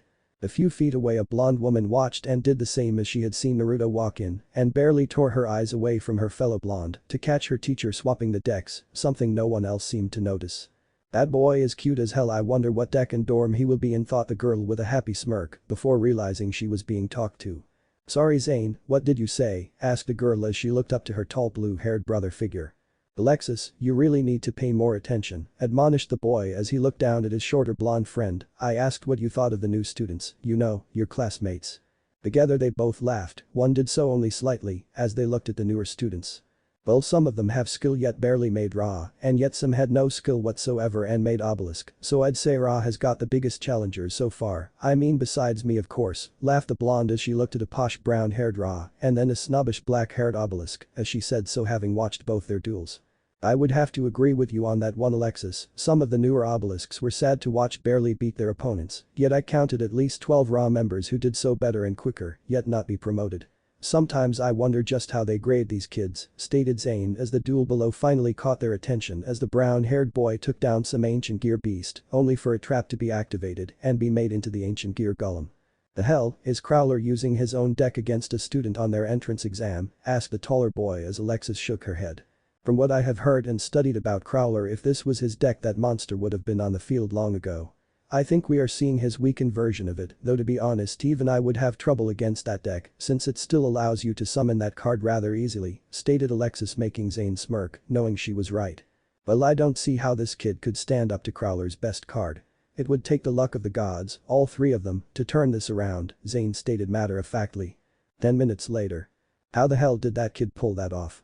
Going from no cards in his hand to fusion summoning a card to playing a field spell all in 3 turns because he was lucky to have played Sword of Light before Crowler could attack. They should check his deck, I call hacks," grunted Zane as the boy in question soaked up the praise of the other students. Alexis couldn't help but agree slightly, though she also couldn't help but think that maybe he had just gotten lucky. "Naruto Namek is to stage 4, Naruto Namek is please report to stage 4, announced the intercom as Alexis instinctually looked over at the blonde boy from before to see him glaring at Crowler before smirking a little. That smirk had the desired effect on everyone who seen it as they all got fearful for Crowler as the boy stood. As he made his way down to the arena, most of the girls, and even some boys, couldn't help but stare at him. Wearing his usual attire of his cloak with a short-sleeve muscle shirt underneath with black jeans and his black cherry-colored boots, most women were drooling at the sight of him. As he made it to the arena and faced Crowler as Jaden had just moments ago, he smirked and removed his sunglasses and jacket before putting them on the side of the area. "Hello, young scholar," announced Crowler in his usual way as he tried to sound taunting but professional at the same time. "Sup man," stated the blonde as he activated his dual disc and grabbed his deck out of the black deck case he carried, leaving the one in the orange case alone for now. "I am Professor Valiant Crowler, not a man," yelled the man, not thinking about what he was saying. "Oh, my apologies," stated the blonde as he bowed to the very femininely dressed man, making said man smile at the respect. "I did not mean to insult you, Miss Crowler." Silence, complete and utter silence. "I am a man, you slacker," yelled the teacher as he lost his temper once more. "You just said, and I quote, I am Professor Valiant Crowler, not a man," stated the blonde, mimicking the man from earlier. "You know, boy, I thought you were a gentleman when you bowed earlier," started the man before Naruto again cut him off. "What a coincidence, as I thought you were a gentleman from the first time I saw you. Can I call you man, lady?" taunted the blonde as the whole area burst into laughter. "That does it, this slacker is going down," thought the girly man as he drew out his main deck and swapped out his training deck in his dual disc. Doing so while everyone was laughing, he had thought no one had seen him until he seen the smirk on Naruto's face. "Oh, go ahead Crowler, use your better deck, since I know you didn't use the testing deck like you were supposed to have done with Kurobo head over there. I'll gladly beat the stronger version of it now, I mean you did kind of show us all its weaknesses in that last match," stated the ex-ninja as he caught Crowler off guard. At that moment Seto Kaiba appeared on the screen, silencing the hall. "Naruto, quite messing around and wasting my time," announced the man as Crowler smiled back at his technical employer. "Mop the floor with Crowler, go to blue and get it done with already. I have places to be and things to do. Besides, I want to see what all is in that deck of yours, since you refused to use that one-of-a-kind deck before now." Naruto glared at Kaiba before what he was saying clicked into his head and he grinned. "Well, of course I didn't want to use it, I mean it's full of cards no one has ever seen before since Pegasus made it specifically for me. Besides, what is the point? I beat you with a starter deck that I made in 30 minutes, so why use the real deal?" announced the blonde to Kaiba's horror. "Hey, I told you that was a fluke," stated the man in anger, not realizing that most of the hall was now shocked that this boy had beaten Kaiba, even if they were using weak decks. "All 3 times?" asked the blonde with an evil smile on his face, as most people now ranked him on the same level as Zane. "Just hurry it up, you idiot," shouted the man as he cut the feed to the room. "Well, that was rude, didn't even say goodbye," laughed the blonde as he turned to Crowler, enjoying the worried look on his face just a little too much. "You ready, pretty boy?" asked the blonde as he drew out his starting hand and started to arrange the cards into the order he wanted them in. "When I am done with you, you won't be able to tell your spells from your traps," taunted the teacher as he drew the cards he required. The floor lit up as the duel commenced and the life point hologram came into existence next to their respected players. "Duel. I will start this show," Crowler announced as he played 2 cards face down into the spell trap zone. "I play 3 cards face down and 1 card in defensive mode and end my turn, not like there will be many left." "Very well, but I am not as dumb as you last opponent seemed to be," stated the blonde to the amusement of the crowd as they all laughed, even Jaden, until he realized who Naruto was talking about. "I studied as much as possible about the school, so I know your favorite combo already. You'll play those 2 traps which are more than likely going to be 2 statues of the wicked." This made the older man scowl at the blonde as he had indeed played those 2 cards down last turn in hopes of bringing out his gear golem. I'm also willing to bet, continued the blonde as everyone stopped and listened, that the other card you played was a spell to destroy them both, thus allowing you to play 2 tokens onto the field.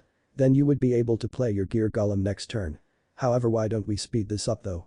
Naruto then played one of the cards in his hand to activate his spell as the card materialized in front of him face up. I play the spell Paper Bomb, destroying all spell and trap cards on the field, announced the blonde to everyone's confusion as the 2 wicked statues appeared on Crowler's side of the field. Next I summon Akatsuki 3 Tobi, 1200 in defense mode, stated the blonde in a calm demeanor as a black cloaked man with red clouds around the cloak appeared with a childlike laugh as the audience looked at the orange swirled mask on the card's face before the card laid back on the ground like it had not a trouble in the world. Finally, I play 1 card face down and end my turn, stated the blonde to everyone's shock. No one had expected the blonde to leave the tokens on the field, seeing as he had explained he knew the strategy the man was going to use. Alexis sat there confused as she knew the teacher's deck and was not surprised by what happened next. Bad luck, young scholar, as this will end the duel, shouted the pompous man as he sacrificed his 2 tokens and laid his trump card. I sacrificed the 2 statue tokens that you should have destroyed last turn while you had the chance to summon the ancient gear golem, 3000 in attack mode. At this the 2 cards were shattered as the pieces came together to reveal a giant robot that stood as tall as the arena roof. Said robot looked down at Naruto in a way that made most people feel like shitting themselves. Naruto stood there with a grin, loving the duel he was in, as everyone else thought he was mad.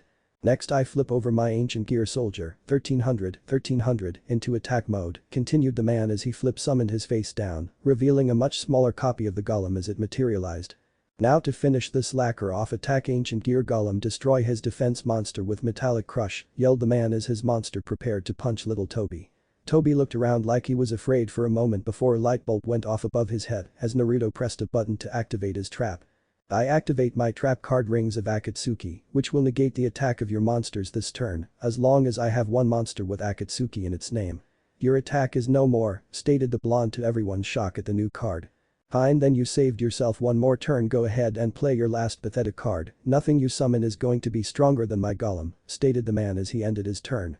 Naruto couldn't help but laugh as he drew his card, placing it into his hand as he readied another card to play.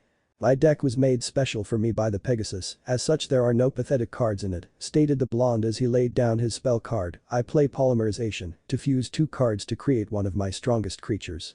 At this the fusion card came onto the field as Naruto played his fusion material monsters so that everyone could see what he was sacrificing. I sacrifice my Tobi card on the field with my Akatsuki 4 Itachi, 2500 from my hand to fuse them together, announced the blonde as another black cloaked male appeared on the field this time, though no mask was worn as the face was covered by spiky black hair, before both cards were shattered as the shards went into polymerization. Together they summoned the ultimate Itachi of the Magiku Sharingan, 3000 in attack mode, Naruto exclaimed as he laid one of his fusion monster down onto the field. This monster was different than the rest though, as he had no cloak on like the other 2. A man stood from the ground in black ninja pants and cut-off shirt. His hair pulled back into a ponytail. The audience couldn't help but stare at the face of Itachi Uchiha, which Pegasus had perfectly illustrated into the card. So what, your monster and my own are equal in power, and while I might take some life points I'll still win next turn, yelled Crowler as he looked upon the much smaller monster whose power rivaled that of his own. No, Crowler, you were correct, this duel ends soon, and it will be sooner than you think, laughed the blonde. I activate my card special effect. When my Itachi is summoned to the field I can take control of one of your monsters until the end of turn. The only catch is I cannot tribute that card or change its battle position, though neither are a problem for me. Now go Hypnotic Stare, take control of Ancient Gear Golem. At this Itachi used his ultimate Taijutsu to look into the eye of the great golem before it walked over onto Naruto's field, making Crowler start to sweat. And now just wait 1 moment, young scholar, started the man as Naruto smirked at the cheering coming from the crowd.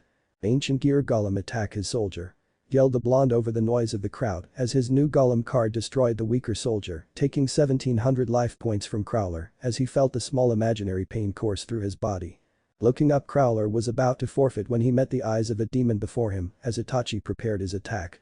Now go Itachi, Grand Fireball Jutsu, finished the blonde as a fireball smashed into the older man from point-blank range, knocking him out of the duel and off the platform onto his ass. That's game, yelled the boy as the field cleared and the audience stood up to applaud the amazing match. The kid actually did it, thought Zane as he looked towards his friend to find her all but undressing Naruto with her eyes. Well, that could be about as interesting as that match was. With that, Zane smirked and begun to clap with the rest of the school, but at a much more cool and manly pace. Holy crap, that was amazing. He literally took down Crowler like it was nothing, and those muscles you could bounce a battle point off those abs of his, thought the female companion as she stared at Naruto, a little drool, unknowingly dribbling down her chin to the amusement of Zane. Okay, Alexis, we can meet your future boyfriend later, let's go, stated Zane as he laughed and began to walk away. The first thing he realized was that Alexis didn't respond. That alone made him turn around. The next was the fact that all Alexis did was nod absent-mindedly as a small blush appeared on her face. Come on, really? Did she even hear me? Thought Zane as he chuckled a little. Alexis, you might want to wipe the drool off your face, laughed Zane as he spotted something Alexis hadn't in her stupor. Boo? She asked as she finally looked over at her blue-haired friend. Well, unless you want to meet your future husband with drool, I'd suggest you wipe it off now, because here he comes, replied Zane as he watched horror fly across Alexis's face as she quickly wiped her mouth to remove the offending spittle. Hey, Naruto stated as he walked up to them carrying an obelisk blue jacket over his shoulder, sunglasses back on his face. Hello, Namikaze, the name's Zane, stated the blue-haired teen as he held out his hand, welcome to Obelisk Blue. Thanks Zane, I appreciate it, but to be honest, I feel like I cheated a little. I had studied the professors here for a while, so I knew what I would be facing, not like it really would have mattered, stated the blonde in a deep yet calm voice as he looked down at Crowler, who was being yelled at by Sito. Don't worry, most of the students who actually try to get in here do that. Heck, I did that in my entrance exam, explained Zane as Naruto got over his feelings and smiled, giving Zane a nod. Well, I guess I will see you at the academy then, Zane, nice meeting you, timidity, Naruto said as he leaned forward and grabbed Alexis's hand and kissed her knuckles like some romantic from the novel she used to read. Oh, sorry, I'm Alexis Rhodes, stated the girl in a voice barely above a whisper as she blushed at the contact the boy had just made. Great duel out there, by the way. Thanks, though if I had wanted to I could have won a lot quicker, but I didn't want to seem arrogant, explained the blonde to the confusion of the other two. But it was your second turn, you were able to attack, how could you have won earlier, exclaimed the fellow blonde as Naruto chuckled. Now that would be telling, laughed the boy as he turned around and walked toward the now waiting Kaiba. See you guys at the academy, and with a wave he left. Come on Alexis, we need to go, so stop undressing him with your eyes and come on, laughed Zane as finally Alexis responded to his teasing. I was not undressing him with my eyes. Alexis all but shouted, catching a few other blues into their conversation, making them laugh at her. Sure you weren't, laughed Zane as Alexis blushed in embarrassment. Let's go Naruto, Pegasus wants to say bye before you go tomorrow, so he asked me to take you to his place near here so you don't have to stay at a hotel or something, explained Kaiba as his brother and himself walked out the door. So how'd you like my cards, asked the blonde as they got into the awaiting car to head off to see his surrogate father. You mean the ones I got to see before you creamed Crowler, asked the man as he sped off into the distance after a nod from Naruto, still not as awesome as my blue eyes. But that the occupants in the vehicle laughed, knowing the rivalry of the two as they went on about their business. Next stop, Duel Academy, thought a blonde as he mentally prepared himself for the trials to come. Chapter 4. Welcome to Duel Academy.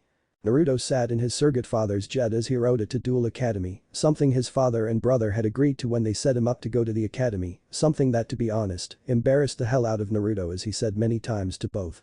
All of his begging and bribing though did nothing to change the mind both men, each for different reasons. Pegasus was, as usual, kind of a showboat and wanted Naruto to make an entrance. The only thing he failed to realize was that his jet was twice as fast as the public plane that the others had to take, so he would be arriving almost 2 hours earlier than the rest. Yea, he would make an entrance, no one would see it, but he would make one. Kaiba on the other hand had made some sense to Naruto when he stated that he owned the school and the transportation to the school. Of course, he also made the comment that as the owner of such facilities, he knew how nasty said plane was and how the plane food sucked. When he put it like that, Naruto couldn't refute his words. So there he sat looking out the window, being bored out of his mind with nothing to do and no one to talk to, since the pilots refused to talk to him anymore after the prank he had planned on them. Seriously, one joke about bombing the school with a plane and everyone thinks you have gone too far. So there he sat, bored out of his mind as he aimlessly looked through his deck. Well, he had used the Akatsuki deck in the exams, he had debated using his other deck, but the thought of some of those cards just hurt too much to remember his old friends. Before the exam he had decided that he would only use his other deck when he was ready, no matter how long it took him to be ready. The last thing that he thought about was the other kids that were going to school with him. Thanks to big brother Kaiba, he got a look at some of the files on the kids in his class. One Jaden Yuki looked like someone he would much rather avoid if he could help it. Not that he was a bad kid or something, just that he felt like the boy relied more on luck than on skill. Since one of Naruto's first decks was an Elemental Heroes deck, he couldn't help but feel a little let down that from reports Jaden didn't seem to have any of the stronger cards in his deck like Heat or Lady Heat. Then there was Chaz Princeton, the Obelisk Blue Wonder Child. This kid had an ego the size of Kaiba and half the skill it seemed. Using a deck that really didn't seem to have any other aim than damaging your opponent wasn't necessarily a bad thing, but really other than his test scores, there really wasn't much that Naruto could say about the boy as he seemed to have one solid strategy with those soldiers, and that was all. Now Alexis Rhodes definitely made an impact on him score and duel-wise, and while she was very attractive, that's as far as he could go with her. Her deck was all around decent, having good combos and strategy cards in the deck, not to mention that she was skilled in actually using her strategies as well made her an opponent Naruto looked forward to dueling. Lastly came what Naruto considered his truest challenge in this school. Bastion Misawa was a definite contender for the top rank in the whole freshman class, coming in third under Naruto and Alexis. Yet he was only placed into raw yellow and not obelisk when everything pointed that was where he should have been. The only black spot on him was that he came into the academy on a scholarship instead of paying for it like everyone else, and without that he wouldn't have been able to make it into Duel Academy. That aside though, Naruto could not wait to see his multiple decks in action since he had heard that Bastion had taken down every instructor he had ever faced with enough time of playing their decks because he was that analytical. It was said that the boy had went through advanced algebra in the first grade, so he had to have some skill thinking up percentages and ideas for new and improving of old decks.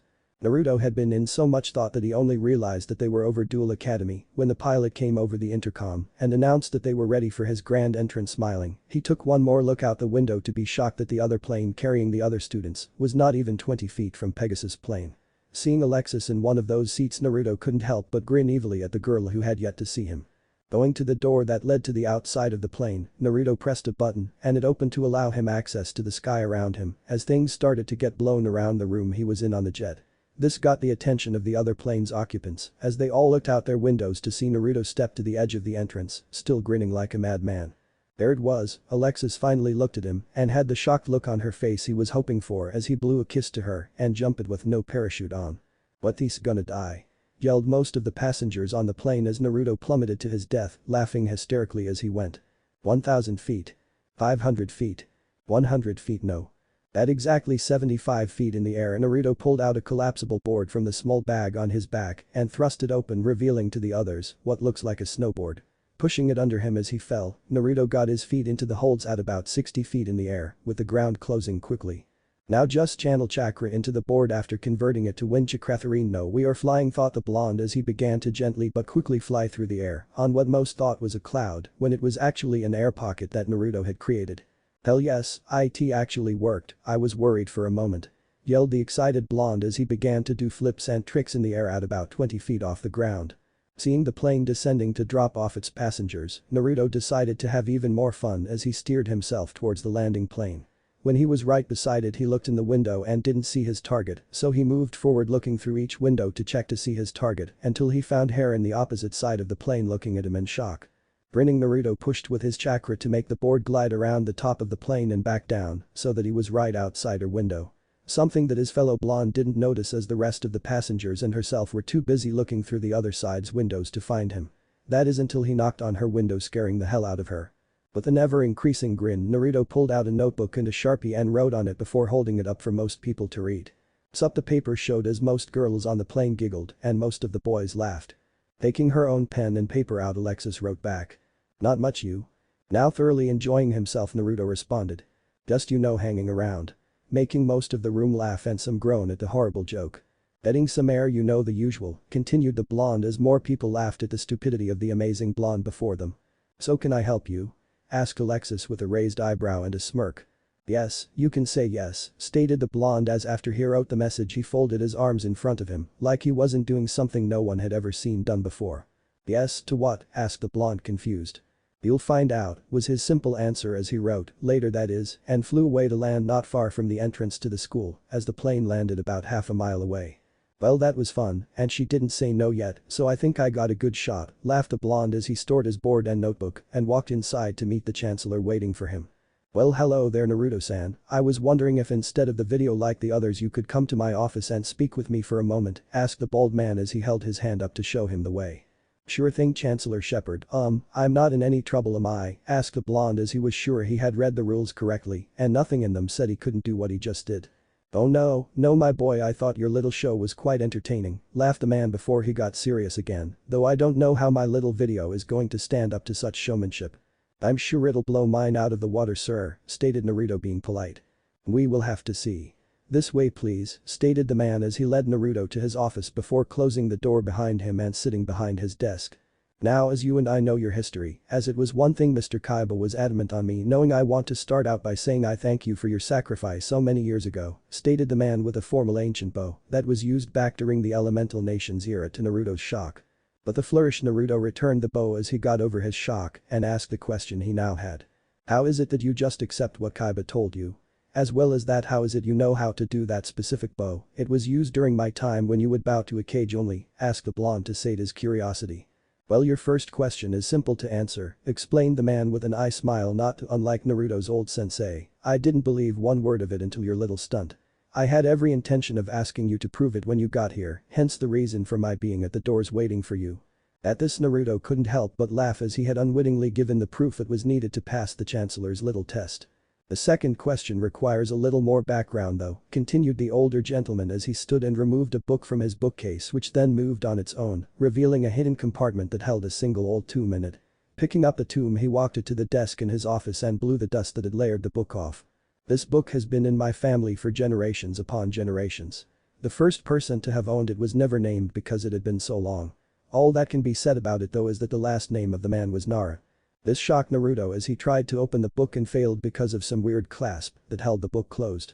Upon further inspection he found no keyhole or any other type of way to open the book. Yes, no one in my family has ever been reported to have been able to open that book, at least none that any of my family can remember. It was said that long ago in ancient Egyptian times someone did, but that was just a rumor we were told. The engraving right here stands for energy in the language we used back then, stated the blonde as he thought hard about this mystery, before giving his only idea a try and channeling Chakra into the book, before a click was heard and the book fell open in his hands. "Rah, you did it," exclaimed the man as he rushed over to the blonde's side to try and read over his shoulder, only to find out that the same lettering was used in the book as had been on the lock. "Give me a moment and I will translate this for you, it shouldn't take that long to at least find out what this book is about, and if you'll give me a week, perhaps, I could have the whole thing translated to our tongue, so you may read it at your leisure," stated the blonde with a raised eyebrow towards the bald man. "Son, I got that book out because I guessed it was from your time," explained the man with a kind smile towards his hopefully new friend, "as such, I think it only the right thing that it is by all rights a piece of your own history, no matter what it is, and as such should belong to you. Not that I'm turning down the offer of a translated version of it. I thank you for this Chancellor," stated the blonde putting as much politeness and respect that he could into the words as he held back tears while he read the book. "From what I can tell this is a diary from my time period, written by a survivor of the last battle of the Fourth Great Ninja War. To be honest I didn't know of anyone still alive back then that could have escaped my last resort, but I am glad to find out that someone did. Well at the very least I know now what that book is, though I will be honest I was hoping for more than a diary, but even so that book is still a work of ancient art, so please it is yours, but please take care of it. That is all that I ask from you for it," stated the Chancellor. "I will protect it with my life Chancellor, of that you have my word," stated the blonde as he laid eyes on one name that was written in the book, but chose to leave it for now. "Well in answer of your earlier question, I am one of the few people left in the world who can almost trace their lineage back to the time of the ninja, so it has become a custom in my family to learn the old ways, as well as the new in hope of keeping touch of our heritage," explained the man with a grin. "So you are related to the Naras, possibly even one of Shika's old family members," wondered the boy out loud. "I can't prove you right or wrong young Naruto, but I think the answer to that question will be revealed in that diary. But enough about old times, let us talk about the present times," stated the red-clad man as he looked upon Naruto with a piercing gaze. "Well I found your stunt today amusing, I am sure many people will want to know how you, for all intent and purposes flew today," stated the man as he left the question for the blonde to linger into the air. "Well you see I have an answer for that," stated the blonde with a goofy smile as he rubbed the back of his head. "You see one of the things Kaiba has been working on has been a hoverboard, something I wanted to see become a reality when I was working for him for a month or so last year. Well anyway Kaiba was interested in my thoughts about the project, so I looked them over. I found out that the design for the generator was based off of some old Chakra armor that some archaeologist had found and tampered with. The man died in his attempt when he crossed the wrong wires together, but in his death, he left the idea behind that this armor could be used as a flotation device for anything mechanical. So I tinkered with it a little, blew myself up a lot, but in the end I made it work without the use of Chakra, and so in a year's time hoverboard KC will be going on the market, and as a thank you for working the problems out I was given the very first one that I made. I just tinkered with it more to make it go faster, and whatnot through Chakra. At this the elder in the room was shocked. The idea of a hoverboard had been years in the making if not generations. Yet it took them going back to a time where technology was supposed to have been sticks and stones to figure it all out.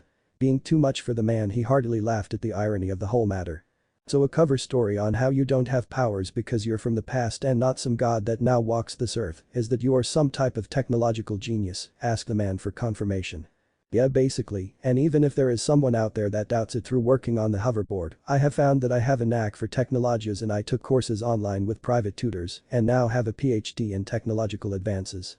I actually used my thoughts on the hoverboard as a thesis back then and got top grades for the idea, but a B in the fact that it could never work jokes on them, laughed the blonde as the chancellor again could not help but laugh alongside him at the irony again that plagued this boy.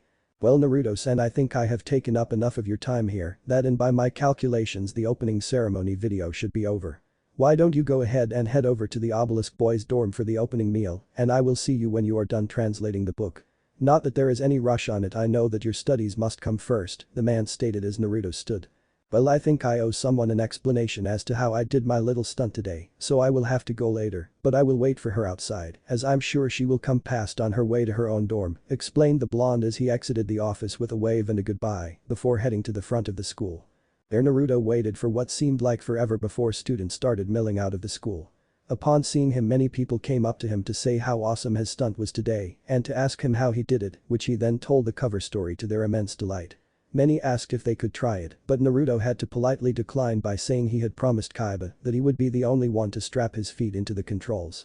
This made people sad, but they all realized that if they had something as awesome as that board, they wouldn't risk doing something that would see it taken away, especially since this was Kaiba's school, so he could check the cameras and see if he broke his stipulation. Naruto, you insane idiot, a voice rang out and Naruto turned around to get smacked over the head by Alexis as she walked up to him in a huff. You could have killed yourself out there today, and then what competition would I have for top place in this school? Wait a minute, stated the blonde as he looked all serious at first before a grin broke out on his face. Who said you were first anyway? Last time I checked, sweetheart, I was top-ranked freshman in this school. At this everyone stopped and stared at the two as they looked ready to kill one another at any second. Soon a chuckle was heard from the masses as Zane walked through the crowd grinning like a loon. Oh no, I hate it when mom and dad fight, laughed the blue-haired duelist, as most of the students either laughed or stood in shock hearing Zane Truesdale crack a joke. Stop being mean to one another and get a room for God's sake, there are virgin eyes around here. At this everyone who was anyone laughed at that joke, except for one other blue-haired spectacled Slifer student who looked on more lost than anyone he knew, what's a virgin being the only question going through his mind. The only two not laughing were Naruto and Alexis, as they both blushed a deep crimson at the insinuation that Zane was making. Though Naruto didn't last long before he also burst out laughing, Alexis not far behind. Hey Zane, stated the laughing blonde. Yeah? Asked the brunette as he continued smiling. Cold, the world was instantly cold, as if all the happiness had been sucked from the land. Far away black-cloaked skeletons withered and died at their reason for living being taken away, much to a lightning scar-shaped hero's happiness. Back with Naruto, the world had gone dark for Zane as Naruto slowly looked up to find Naruto standing before him, his face shadowed by his hair, as red piercing eyes stared into Zane's very soul to find the best way to destroy it. You don't know the hell you just unleashed upon yourself, good buddy, no one pranks the prankster. The last person who tried was never heard from again, stated the blonde. Stammered Zane as he felt like the devil himself had just risen before him. Then like a flash it was all gone and everything was happy with a double rainbow and everything. Since we're friends I'll let it slide this time though, stated the blonde with a smile and a halo above his head as Zane let out a breath, but don't let it happen again. Oh of course, shuddered the man as even the other students looked on in horror at the blonde who had scared the shit out of all of them. Hey Alexis, asked Naruto breaking everyone out of their stupor as he addressed the blonde that everyone had forgotten, need a lift to your dorm? Sure, yeah that'd be great, mumbled the girl as the crowd began to catcall and wolf whistle towards the two, before Naruto turned one red eye back upon them to silence them all. Cool, stated the happy blonde as he turned back around to the sweat-dropping girl in front of him before pulling out his board again and strapping into it. Everyone looked curiously at it before Naruto clicked a button on the inside of the board and it extended enough for two people to stand on it. Getting the idea, Alexis hopped onto the board and put her hands on her fellow blonde's shoulders. "Hey, I said you all couldn't strap into it, I never said I wouldn't let a beautiful woman ride passenger," stated the blonde as a few people called him on having someone else ride his board. Laughing, Naruto prepared to take off by lightly channeling Chakra into the device and raising a few feet off the air. Not being strapped in like Naruto was, Alexis started to lose her balance before she wrapped her arms around Naruto's midsection and they took off at a nice speed over the trees. "I wonder when the wedding is," laughed Zane as he started his trip to his dorm for the opening feast. The other students, deciding the fun was over, started to do the same. Minutes later, Naruto touched down with a goofy smile on his face as he allowed Alexis to step off of his board in front of her dorm. "Like the ride?" asked a blonde as he looked the girl dead in the eyes while he spoke. "Loved it," stated the girl with a blush as she was mesmerized by the stare that her friend was giving her. Most men looked at her sizable bust, but Naruto seemed to only be staring directly into her eyes, something that both thrilled her and disappointed her all at the same time. Though she really couldn't tell why she felt that way. "Maybe we could do it again sometime?" asked a blonde in a hopeful voice. "That would definitely have to be a yes," stated his fellow blonde with an even deeper blush as she remembered her swift ride where her hands had rested on the boy's abs. "How about in 2 weeks then?" asked the boy as he began to get nervous. "I mean, you never did give me a proper answer earlier." "I don't get it, what happens in 2 weeks?" asked a now confused blonde. Kaiba said that they would announce it during the opening ceremony, stated the blonde as he got a confused look on his face. "There is supposed to be a dance implemented at the start of this year and another one after each semester for all grades and dorms. I was hoping that you would go with me as I don't seem to know any other girl that goes to this school." "That is why you're asking me?" asked a girl in a tone that meant trouble if the wrong answer was given. "Of course not, Alexis-chan," stated the blonde as Alexis blushed at the name though she didn't understand why. "I'm asking because you're a friend who happens to also be a girl. A girl who is very attractive and actually has a brain between her eyes. Most importantly, you are a girl who hasn't once asked me how I know Seto Kaiba or Pegasus yet, though I know you have wanted to for a moment now. That's why I am asking, because to me all that means is I'd have a good time going to the dance with you." But that said, Alexis couldn't help but smile as she nodded her head and agreed with a blush. 2 weeks from now I'll be by to pick you up, say around 6-ish, asked the blonde as he received another nod of confirmation. "See you then, beautiful." But that Naruto rocketed into the air and took off like a bat out of hell as he flew loop-the-loops around the trees and just let loose all his happiness as he headed towards his dorm in hopes of having dinner before it got too late.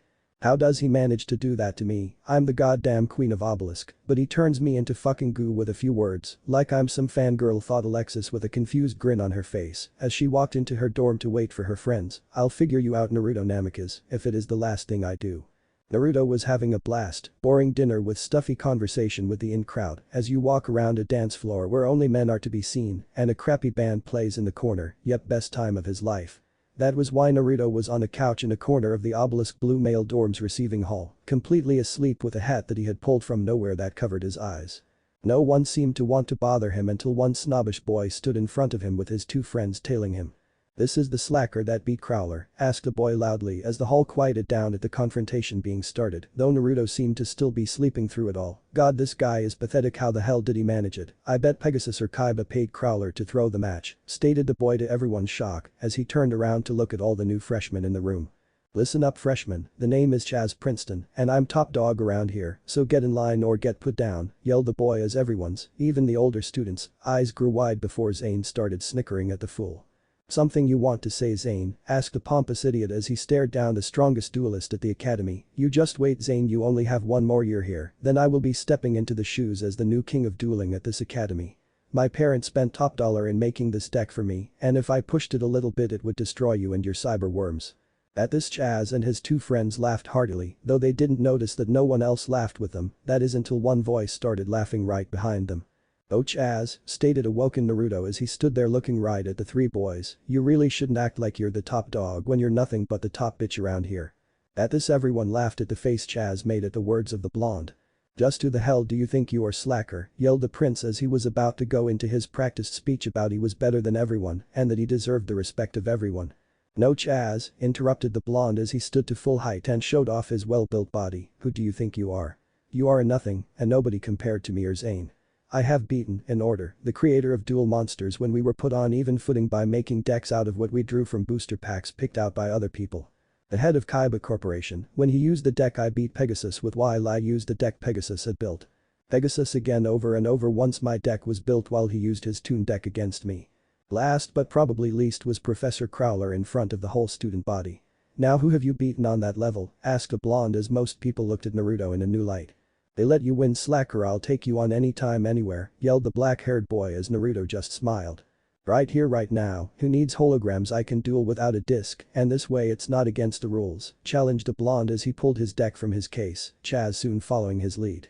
Fine, but when I win you have to give me your best card and you can never speak to Alexis again, got that? She's too good for slime like you, she deserves to be with a champ not a chump, stated the boy as he started to shuffle his deck with a grin, showing that this is what he had wanted all along. Not want to turn down a challenge, Naruto smirked, deal, but when I win you have to be my servant for a week and you can never talk to Alexis again without her saying it is okay for you to do so, that is. You see, unlike you I believe she has a right to choose who she talks to, but then again, how could I expect different from a chump like you, so let's go ahead and duel, yelled the two of them in overdramatic style, because it's Yugioh it has to be overdramatic. I will go first and play my field spell Jito statue. This card gives an added 500 attack points to each monster on the field with Akatsuki in its name. Then I play the monster card Akatsuki 7 Deidara, 1900 to 2400, 1400 in attack mode, announced Naruto as he placed the cards into position after drawing his opening hand. Now Deidara has two abilities, one I'll get to in a moment, but the one that matters is that when he is summoned, he destroys any and all field spell cards on the field that doesn't have Jito statue in its name. Since this is turn 1 though and no other field spells are on the field though his ability is worthless, so I'll place one card face down and end my turn. But that Chaz looked a little worried but quickly hid his features as he drew his card for the turn. I will play one card face down and another in defense mode and end my turn, stated the boy as he laid his cards onto the field in the correct areas. I draw, stated Naruto as he began his turn. I activate Kakuzu's Payday, which is a nifty little spell that allows me to draw two new cards. Then I activate the spell card Paper Tag, which destroys one spell card or trap in either position, and I choose your face down card. Chaz flipped over his Call of the Haunted card and put it into the grave with a grimace. Well, now that is out of the way, I'll summon Haku the Gentle Spirit in attack mode, stated the blonde as he laid down one of his cards and stopped to explain her ability. When Haku attacks a face down card regardless of its defense points, that card is destroyed, so say goodbye to your monster. Haku attacks. But that Chaz just grumbles and places his Chthonian soldier into the grave. Next comes Deidara as he attacks you directly, dropping your life points from 4000 to 1600 thanks to the boost Deidara gets from Jito statue, and with that I end my turn. Explained the blonde as everyone around watched in interest as they seen all the brand new cards come into play. That's nothing, I'll take all of yours this turn. I play double summon, which as the name implies, allows me to summon two cards this turn instead of one, and I choose my two other Chthonian soldiers, but don't worry, they won't be here for long as I play the ritual card Blackluster Ritual to tribute both my monsters and summon Blackluster Soldier, 3000, 2500 in attack mode, yelled Chaz as he played his most expensive card. Now I'll attack your Haku, 1600, and hit your life points for 1400, Chaz yelled in excitement as everyone stared at the legendary card. You're not very bright, are you, Chaz? Laughed Naruto as he flipped his trap card. I activate the trap card 4 Walls Barrier. This trap activates when I am attacked by an opponent's monster and stops said attack, as well as forcing them to not attack the rest of the game or until this trap is destroyed. Hope you don't have, oh I don't know, trap remover in your hand or deck, do you, Chaz? Stated Naruto with a grin, knowing that out of all the duels Chaz posted online of himself, he had never played one trap remover card, so the likelihood of him having one now was nil. To end my turn, grumbled the kid as he looked into his hand for anything that could win this for him and seen nothing. The only saving grace was the fact that Naruto couldn't destroy his monster yet. I draw and I tribute my Haku to summon my Akatsuki for Itachi, 2300 to 2800, 2500 in attack mode, stated the blonde as he summoned his card and smirked like he had won the game.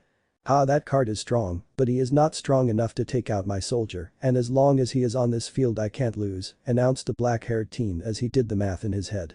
That would be true, but I'm not done yet, Chazi boy, laughed Naruto as he played the best power-up spell he had in his deck. I equipped my Itachi with the spell card Susanoo, giving my card a whipping boost of 1000 attack and defense, making my Itachi have an attack power of 3800. Now that is strong enough to take out your card, so I'm going to go ahead and just do that right now, stated the blonde as Chaz's eyes got wide and put his card in the graveyard as his life points took the difference of 800 points, bringing him down to 800 total, already knowing what would happen next. Finally I finished this off with Tadara, attack you directly, and that is game, the blonde finished as he started to pack up his cards. How the hell did you get those cards, slacker? They should belong to an elite like I, not a nobody like you, stated the sore loser as Naruto began to walk away. I got them for doing something that you could never dream of understanding, because you only think about yourself, Chaz, Naruto explained as he stood where he was. You have no heart in your deck because you bought it with daddy and mommy's money, not by building it yourself. You didn't take the time and effort it took almost all of us to make our decks, and for that I'm willing to bet given an even playing field anyone from Slifer Red all the way to Obelisk Blue could take you down. Like hell, I am Chaz Princeton, no one can defeat me with a normal deck, shouted the boy as Zane stepped forward and stood his ground. How about my normal deck then, or how about anybody in this room's deck, stated the man as everyone listened to what he had to say. Naruto is right, well yes, he had his cards made by Pegasus, he still spends a lot of time looking through his deck and not in front of a mirror like I keep catching you do, Chaz. That is the real bond between a player and his deck, you have to work on it, something that I see Naruto do on a consistent basis every single time I see him. Yet all you do is have your parents buy you good cards and then throw them into a deck that has no soul in it. That is why you lost, Chaz. Well, you had all the cards you needed to win, you didn't have the skills or the know-how with that deck to pull it off, and until you do, you are a disgrace to the Obelisk Blue's name. At this, Chaz just stood there dumbfounded as even his friends couldn't help but agree with Zane. Without a word, Chaz stormed out of the room and to his own quarters as the party went back to being as dull as before. That was an awesome duel, Naruto, Zane said as he sat down next to the blonde who was once more looking through his deck just like Zane said he did. Thanks, and thank you for standing up for me a while ago, it meant a lot to me, stated the blonde as he didn't look away from his cards. Do you think he is going to take your words to heart? One day, maybe, stated the boy as he thought it over, not today, not tomorrow, but one day I think he will, and that day will be a day I hope I get to see. I can see real talent behind those eyes, but sadly money has them clouded right now. Yeah, you're probably right, stated Naruto with a yawn as he stood up and replaced his cards into his holster. Anyway, I'm going to go to bed, good night Zane, see you tomorrow. Good night Naruto, Zane replied with a smile and wave as the blonde left with a half-ass wave back. That boy is going to go far, here was the only thought Zane had as he rejoined his friends. And Naruto had learned his lesson so very well since he had dueled Chaz 2 weeks ago on their first night on the island.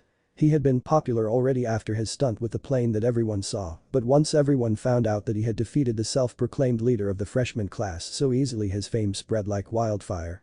While Alexis and Naruto still skated around the topic of dating, it had really begun to get annoying when people continuously began to ask him for duels. While the school was a school for dueling, Naruto also thought that duels shouldn't be happening just because of someone bumping you in the hallway like a certain Kurama-headed boy had done a few days ago.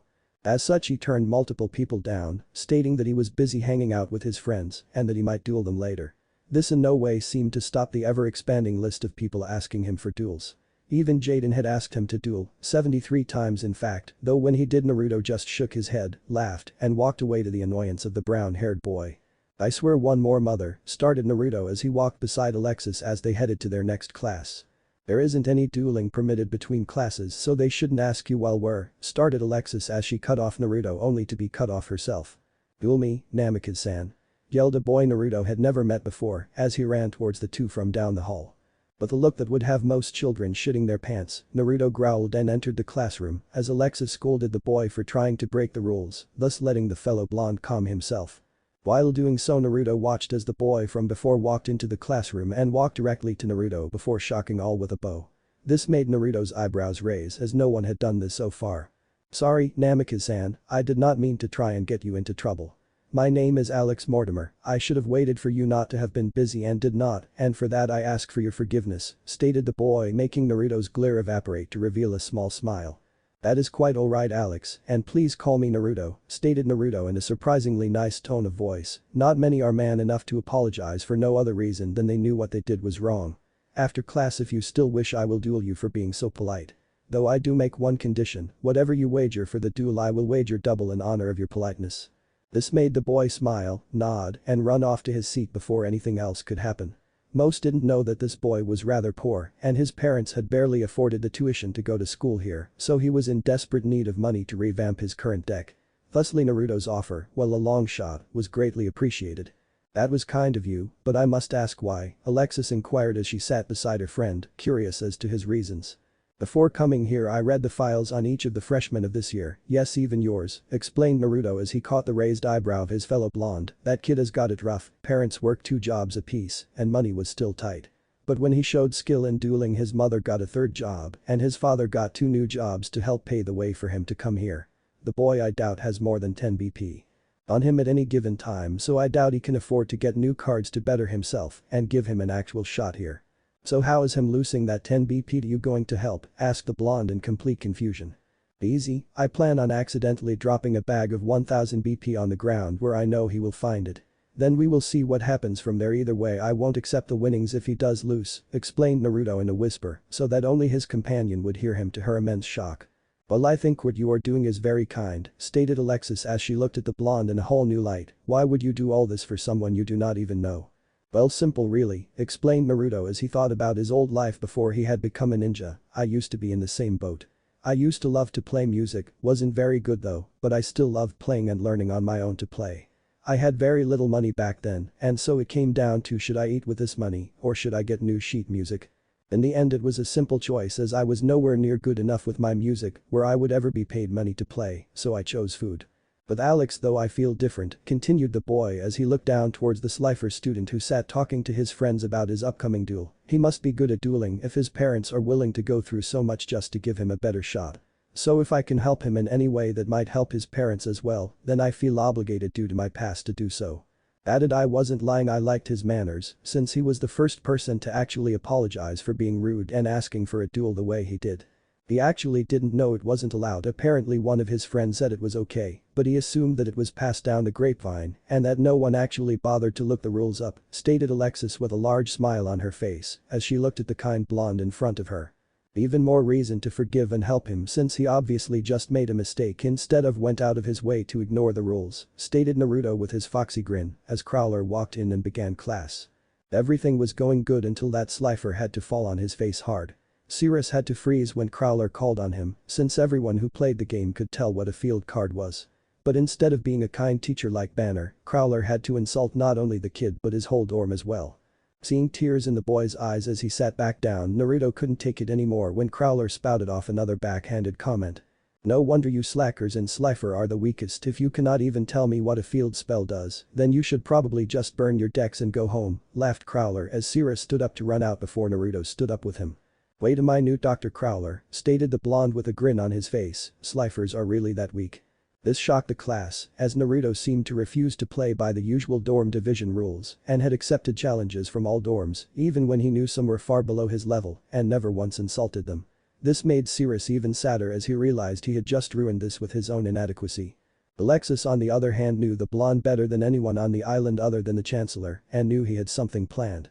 Well, of course, young man, stated Crowler in the pleasant tone he used for his obelisks, in hopes of finally bringing Naruto to his side of thinking. They obviously shouldn't be allowed to attend this school, but the founder of this school thought the houses should be represented by one of the 3 god cards. We all know though that Slifer the Sky Dragon was the weakest of the 3 anyway, and these slackers don't seem to be dissuading that thought. Naruto could not help but laugh. Yeah, that is true, obelisk was the strongest, right? Now you seem to be catching on, that's why you're an obelisk, my old dorm. Only the strong can go there, praised the teacher as he smiled kindly at Naruto, and Sirius started to leave once more. So how is it that a Slifer student beat you, Crowler? Naruto said as his laughter completely died in an instant, now replaced on his face with a condescending scowl at his teacher. Excuse me, asked a teacher as he thought that he had heard wrong. I said, repeated Naruto as he got even angrier at the former obelisk student. How is it that if you were an obelisk, the best dorm on campus, and yet you were beaten by one of these so-called Slifer slackers as you call them? For that matter, if Slifer was the weakest, then why was the holder of Slifer able to beat Kaiba in the finals of the Battle City tournament and then go on to beat the holder of Ra after that? The class could not help but laugh at the teacher's expense as Naruto blasted Crowler in front of everyone. If anyone here is in the wrong dorm it would have to be you, hands down Crowler, continued the blonde in anger as he stares down his opponent. Well, I will be the first to say that I believe that what Jaden did was honestly borderline divine intervention. You also lost to myself, who at the time was still nothing more than a possible student, no better or worse than how you rate the Slifers. Furthermore, I have dueled some of these slackers, and 1 or 2 of them managed to at least hit my life points, something I remember you being unable to accomplish, since I beat you not only within the first 5 turns, but with your own monster as well. So how does that feel, slacker, to know you lost to worse than a red? You lost to two nobodies at the time in a row at that. Crowler stood there completely shocked that one of his blues would actually talk to him like that, let alone the fact he really couldn't find one thing untrue with what he said, not that he would admit that. "Young man," stated the jaded man in anger, "what you and that slacker did was pure luck of the draw at best. You two drew just the correct cards to do what you did, and without them you would have been beaten soundly by yours truly." "That's funny, Crowler," laughed the blonde as everyone stared in rapt attention as he pulled out his deck from his case and pulled the last two cards that had been in his hand during that duel and tossed them like shuriken of old at the teacher who managed to catch them. "Those were what was in my hand still during that match. Now tell me I just got lucky." Crowler scoffed at the fellow blonde before looking at the cards and going wide-eyed as he read the effect and power of the first and went into shock at the other.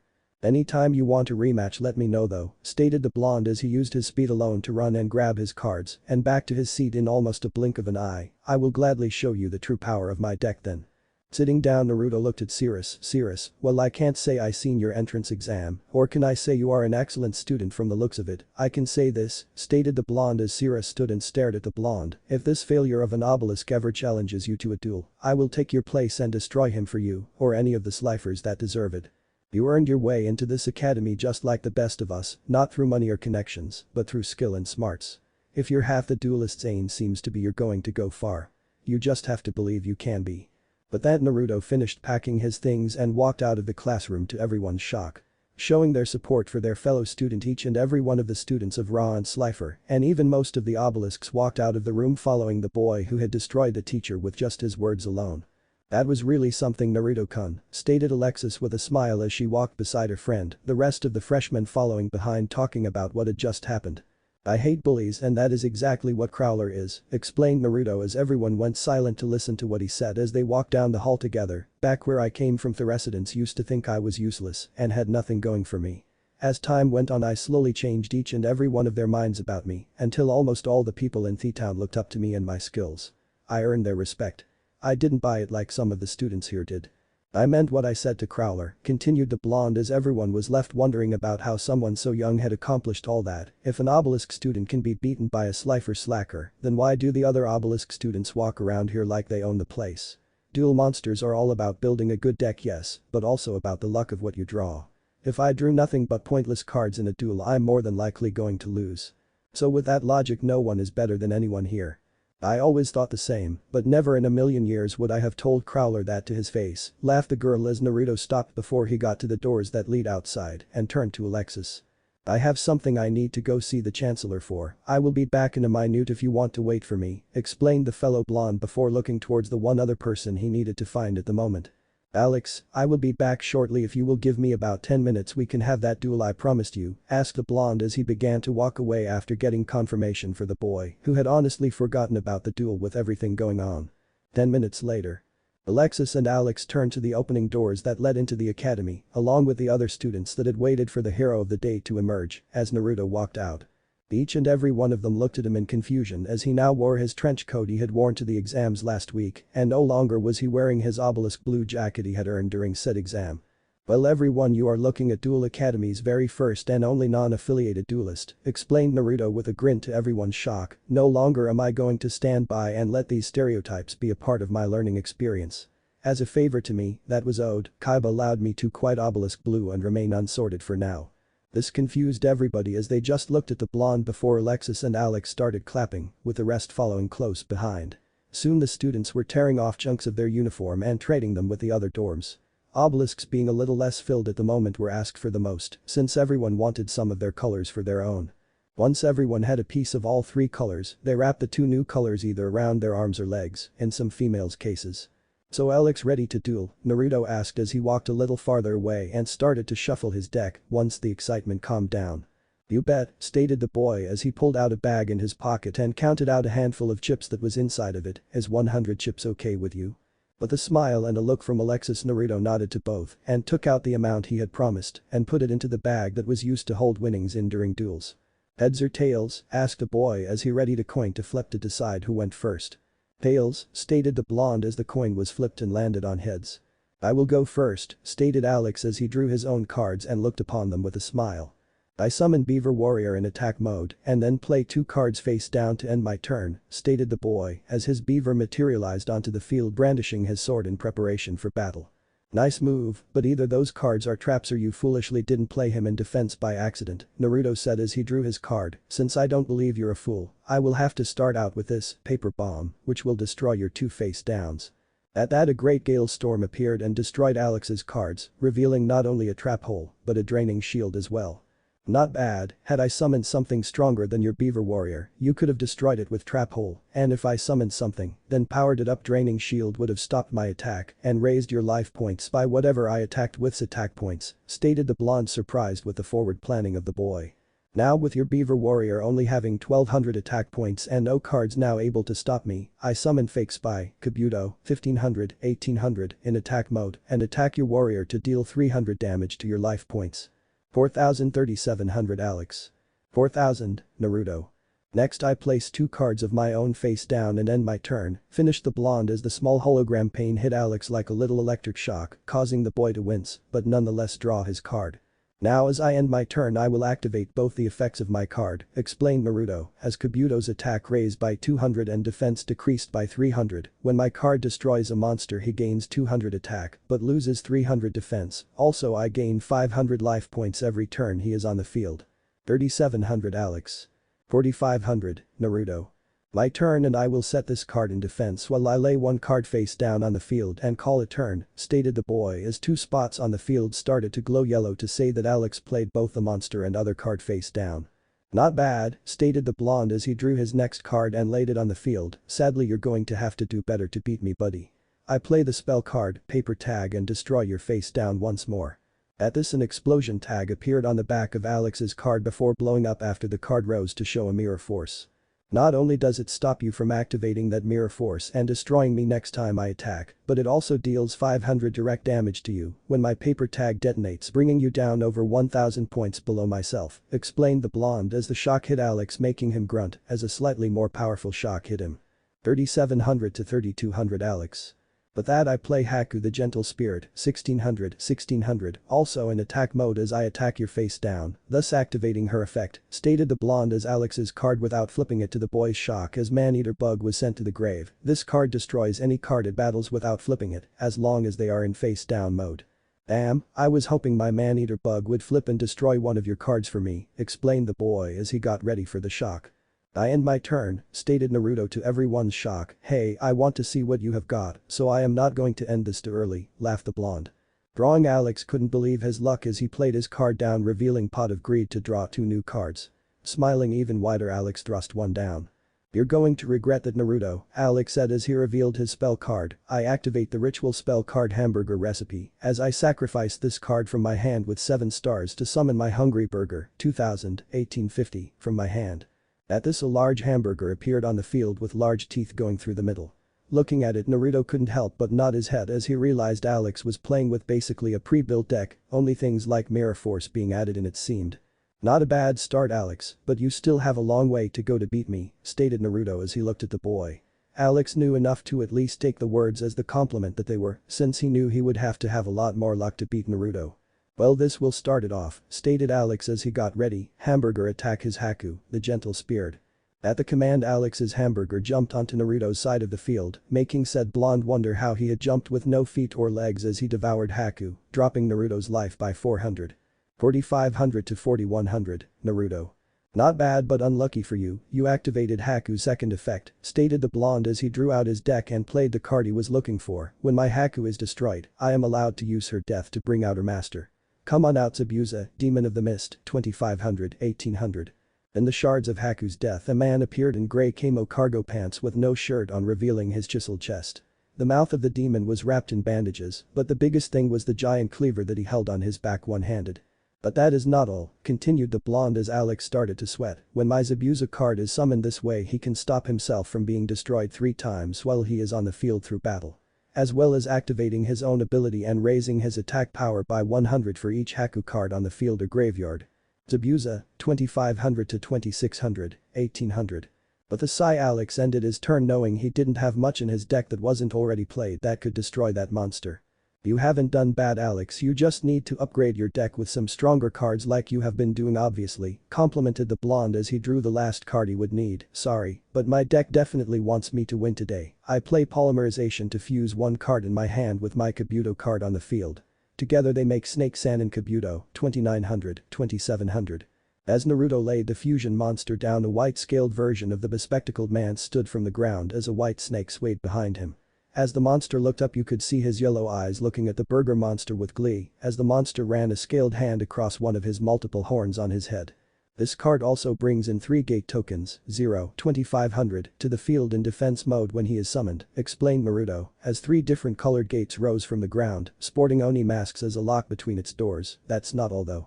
I tribute 2 of those gates to tribute summon Akatsuki 0. Yahiko, 2300, 2000, in attack mode. As the gates disappeared off the field, there stood an orange-haired man with a traditional black cloak with red clouds running across it. This man, however, had the oddest piercings on his face anyone had yet to see, some going through the bridge of his nose even. But wait, there is more. Sorry to do this to you, but when my deck gives me this kind of hand I can't help but play my best. When Yahiko is summoned, he allows me to special summon a card with either Nagato or Konan in its name. Since I already think this is way past overkill, I will choose Konan and summon her from my deck. Come on out, Akatsuki 2. Konan, 2500, 2000. In a swirl of paper, a purple-haired beautiful woman with large breasts covered mostly by her own cloak with paper wings appeared. This woman also raised her head to reveal piercings under her purple hair all over her face.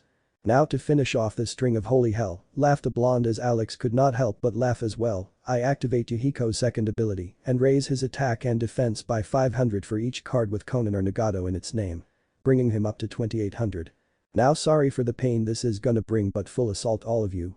Finished the blonde as all of his monsters attacked either the burger or Alex, as a large shock went up the boy's arm as his life points plummeted to 0, making the field clear out and making him hit his knees holding his arm slightly. Running over to the boy, Naruto knelt down and massaged the boy's arm a little to get the pain gone as he channeled what little medical chakra he could into his hand. You okay, man? Asked the blonde in worry, knowing how badly that shock can hurt sometimes. Yeah, that was one hell of a turn, laughed the boy as he slowly got to his feet and walked to the bag holding the winnings and brought it over to Naruto. Without any hesitation, the boy held the bag out to Naruto, who just smiled a little. Keep it, man, and when you strengthen your deck let's duel again, okay, stated the blonde as he pushed the bag back at the boy, to the shock of everyone but Alexis, who just smiled that much more. Not only did you manage to hit my life points, but you also took out one of my stronger level 4 monsters, which helped me bring out that dream team I had going. And honestly, I don't need it and my deck is good as is, so I would have just wasted the money on stupid stuff. At least now it's being put towards a good duelist. Besides, most would have given up to avoid the hit that they would have taken knowing they couldn't stop that attack, but you stood strong and took it knowing it would hurt. You showed me honor that I haven't seen in a while, and that alone is worth more than that bag of money. So go ahead and keep it and do some good with it, just remember me when you're beating Yugi one day. At this, Alex and Naruto shared a laugh as Alex tried to hide the tears in his eyes at the kindness that Naruto had shown him. This money would help not only get him a few card packs at the shop, but also would allow his mom to take some light shifts at work. You don't know how much this means to me, Naruto. Thank you, stated the boy as he bowed low to Naruto. I got to go send off a letter to my folks, but I will see you later. Yeah. Definitely, answered the blonde as the other boy ran off to the red dorm as everyone started to walk back to their own dorm. Alexis though walked up to Naruto and couldn't help but ask the question she had been confused about the whole duel. Naruto-kun, I thought you said that the boy was poor, yet he drew that 100 BP like it was nothing, not to mention it seemed like the bag had more than that in it, asked the girl as they slowly began walking towards the ocean together as the sun was starting to set. I told you I was going to drop 1000 earlier for him to pick up, answered the fellow blonde as he didn't see why she didn't remember. Well yeah, but when did you do it? Asked the girl in surprise. We were in class or had all of freshman class behind us. How did you make sure he was the one who picked it up? Luck, I guess, Naruto lied as he had put a small genjutsu over the bag, making the boy the only one to see it and to make him feel like it belonged to him somehow. Either way, I'm glad I could help him out. He seemed like he would be a good duelist if he could just upgrade his deck some. You must be the sweetest man I have ever known, stated the female of the two as she reached up to kiss Naruto on the cheek right as Naruto turned to look at her as she spoke, thus leading to the two's first kiss with one another. At first it was a little held back as they were both shocked at it happening, but when both realized neither had pulled away, neither decided to do so. So there they stood, having turned their bodies to face one another as they slowly enjoyed the kiss between each other. Just fuck already. yelled a voice oddly enough sounding exactly like Zane Truesdale as the two jumped apart at the sound, both blushing harder than a certain lavender-haired stalker used to. Well, that kind of ruined the mood a bit, Alexis laughed as she thought of the other blonde's lips upon her own. A bit, yeah, Naruto agreed as they both started walking again laughing between the two of them. Soy, stated the female of the two with a blush as she couldn't figure out what to say next. Stated her fellow articulate blonde as he rubbed the back of his red neck. I guess I will see you in class tomorrow, Alexis said as she hurried away to avoid the awkwardness that was building in the air. She was saddened when Naruto didn't call for her as she scurried away not looking back until he was out of sight. Of course, stated the blonde not even realizing she had left still in shock at the kiss, but if you want to try that ever again I'm okay with that. This Naruto all but whispered as he got ready to be punched and called a pervert.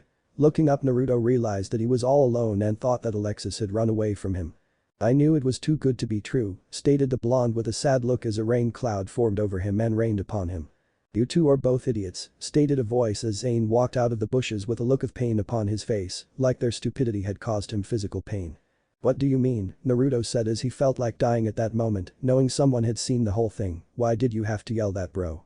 I was really enjoying that kiss and now it's all ruined.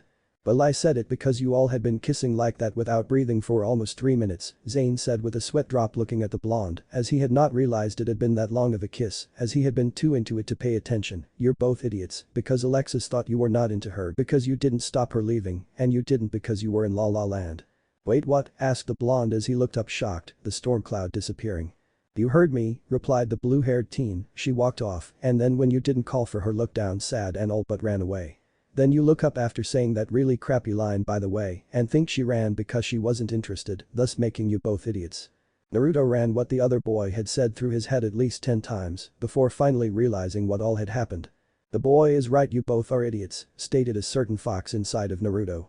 Ubi, where the hell have you been? You haven't spoken in almost a week. I was beginning to worry, thought the blonde to his tenant. School is boring was the reply as the fox laid his head back down to go back to sleep. Now stop being stupid and go and get your mate before you screw it up even more. But how do I do that? She probably hates me now, asked the blonde. Show her you do care, do something not only embarrassing but sweet as well. Women love that shit, I promise, stated the Kyuubi, remembering all the times he tried to make it up to his old girlfriends and had to do stupid and embarrassing stuff to get them to forgive him even when they were the ones who had messed up. I think I have a plan, but I have to hurry if I am going to go pull this off. Thanks Zane, see you later, stated the blonde as he ran towards his old room to not only pack his things since he was no longer an obelisk student but to also find the one thing he swore he would never use in public. That kid's got it bad, stated Zane as he headed to the girls' dorm to tell Alexis what had happened in hopes that she would forgive the dumb blonde from having a dumb blonde moment. 20 minutes later, thank you shadow clones. It had taken almost half an hour, but Zane had finally convinced Alexis that Naruto hadn't meant anything when he hadn't stopped her earlier. Though it had been hard since she had been crying in her room when he had found her. Something that all the other girls were mad about since they all liked and looked up to the Queen of Obelisk. Just as Alexis was calming down, everyone went silent as somewhere a guitar was being strummed. The fuck? Asked Alexis as she and Zane stood up, both lost on where the music was coming from, only to find Naruto on the ground outside her window sitting on a bar stool strumming an acoustic guitar. With a chuckle, Alexis couldn't help but think of the very cheesy thing Naruto was doing as Zane just stood there shaking his head at the over-the-top way Naruto was going about things. Though if Zane was being honest with himself, he should have seen something like this happening. All around, the dorm girls looked out their windows and awed at the romantic thing Naruto was doing, totally forgetting they were mad at him for making Alexis cry. Every time our eyes meet, this feeling inside me is almost more than I can take. Baby, when you touch me, I can feel how much you love me. And it just blows me away. I've never been this close to anyone or anything. I can hear your thought, I can see your dreams. I don't know how you do what you do. I'm so in love with you. It just keeps getting better. I want to spend the rest of my life with you by my side. Forever and ever. Every little thing that you do. Baby, I'm amazed by you. By this time Alexis was trying to not laugh and cry at the same time, since what Naruto was doing was funny but so sweet as well. The facts that he actually wasn't a bad singer or guitar player also helped though, as most of the girls were melting to his smooth tone. The smell of your skin. The taste of your kiss. The way you whisper in the dark. Your hair all around me. Baby, you surround me. Touch every single place in my heart. And it feels like the first time every time. I want to spend the whole night in your eyes. I don't know how you do what you do. I'm so in love with you. It just keeps getting better. I want to spend the rest of my life with you by my side. Forever and ever. Every little thing that you do. Baby, I'm amazed by you. As Naruto began the next part, he kicked back the stool and started to walk to Alexis's balcony before quickly throwing a grappling hook to it and tying it up so he could freehand Chakra walk up it while he continued to play, amazing most of the students watching as to how far he was willing to go to make things up with their friend. Reaching the top as he finished the second half of the song, Naruto jumped onto the railing and sat in front of Alexis as he finished the song to her delight. Every little thing that you do. I'm so in love with you. It just keeps getting better. I want to spend the rest of my life with you by my side. Forever and ever. Every little thing that you do. Oh. Every little thing that you do. Baby, I'm amazed by you. As Naruto finished strumming the final chords to the song, he stood and walked over to Alexis and got onto his knees as everyone went silent to listen. Alexis, I am sorry if you thought that I was ignoring you or was not interested in you earlier. I was still just amazed by what happened and, as Zane put it, in La La Land. I really do like you, and while I don't think I am in love with you, I feel like I could be given time to get to know you better. Every other part of that song though is true though, and I hope that you will do me the honor of going to next week's dance with me as my girlfriend and not just as friends as we had agreed to, Naruto proclaimed as he raised his clasped hands above his head as if he was praying to some god and not asking out a girl. Naruto-kun, Zane already explained everything to me and I was already going to forgive you tomorrow before class since it was also my fault for assuming that you were in the right state of mind, Alexis replied as she let loose a giggle at the destroyed look on Naruto's face, finding out he did all this and she had already forgiven him. You could have told me to just go talk to her, Zane, Naruto moaned as almost the whole dorm chuckled with Zane laughing harder than he had in years at the blonde. What, and miss out on this? Not a chance, Zane replied as he held his stomach from laughing, making Naruto blush even harder. What, I wanted to make sure Alexis understood I was sorry and that I liked her. It was the only idea I had other than riding it in the air with my hoverboard, stated the teen as he looked down in depression as everyone laughed at him. Kneeling beside Naruto, Alexis pulled his head up by his chin and kissed him for all she was worth. Seconds turned into minutes as everyone stared at them, wondering how they were both holding their breath so long. Just fuck already, yelled Zane as the whole area lit up in laughter once more and not a few blushes at the joke were awoken at his words. Finally pulling away, Alexis couldn't help but giggle at the look of utter bliss on Naruto's face. The answer is yes, I will go to the dance with you as your girlfriend, and for the record I'm glad you did it this way because I honestly didn't know you could sing or play the guitar that well, stated the girl in all but a whisper that everyone could hear in the silence that had fallen over the crowd. Hell yes, muttered the blonde in a daze as everyone laughed. Well, this is sweet and romantic and all, stated Mrs. Fountain as she walked into the room, and I really hate breaking up these kinds of things. I have 2 male students in the female dorms after hours. I will overlook it this one time since it was for what it was, but do not let it happen again. Now I think it will be best if you both head back to your own dorm now before I am forced to write you both up. Zane just nodded his head as he started to leave before he looked at Naruto still sitting there with that look on his face. Hell yes, was all the blonde said, not even realizing what was said to him. Alexis, you broke him, Zane complained as everyone laughed once more at the blonde's expense. What can I say, some men can't handle a goddess, bragged the girl as she laughed at her now boyfriend. Hell yes, whispered the boy. Okay, Naruto, wake up, Zane said as he tried to help the blonde to his feet, only to life him completely off the ground in the exact same position he was in on the ground. Hell yes, stated the sideways teen as he continued to stare off into space. Naruto, come on, snap out of it, Zane yelled as he shook him over his head. Now Zane, you have to know how to work the guy if you want anything out of them, explained a chuckling Alexis as she just shook her head. Watch, Naruto, if you don't wake up now you're gonna miss me naked in the hot tub, nothing, with Raymond. Instantly Naruto shook his head looking for the most beautiful sight he would ever behold as gravity once again took effect on his body, causing him to crash onto Zane. Zane, get off me, I have a heavenly side I have to see, help, I need an adult. Zane's trying to touch my no-no spot. Naruto yelled as Zane tried to throw the heavy boy off of him while everyone hit the ground and laughed until they were crying. It was 2 very embarrassed and 1 very sad boy who did not get to see his heavenly sight that walked back to the boys' dorm. Wait a minute, Naruto, where are you staying now that you're not in a dorm? Asked Zane, who had heard about what happened, which was why he was looking for Naruto in the first place when he seen the kiss. Oh, that is a simple fix, but you are gonna have to wait till tomorrow to see that little side project I was working on, answered the blonde as he walked in a different direction. See you tomorrow, Zane. But that Naruto ran off into the forest that surrounded the blue boys' dorm.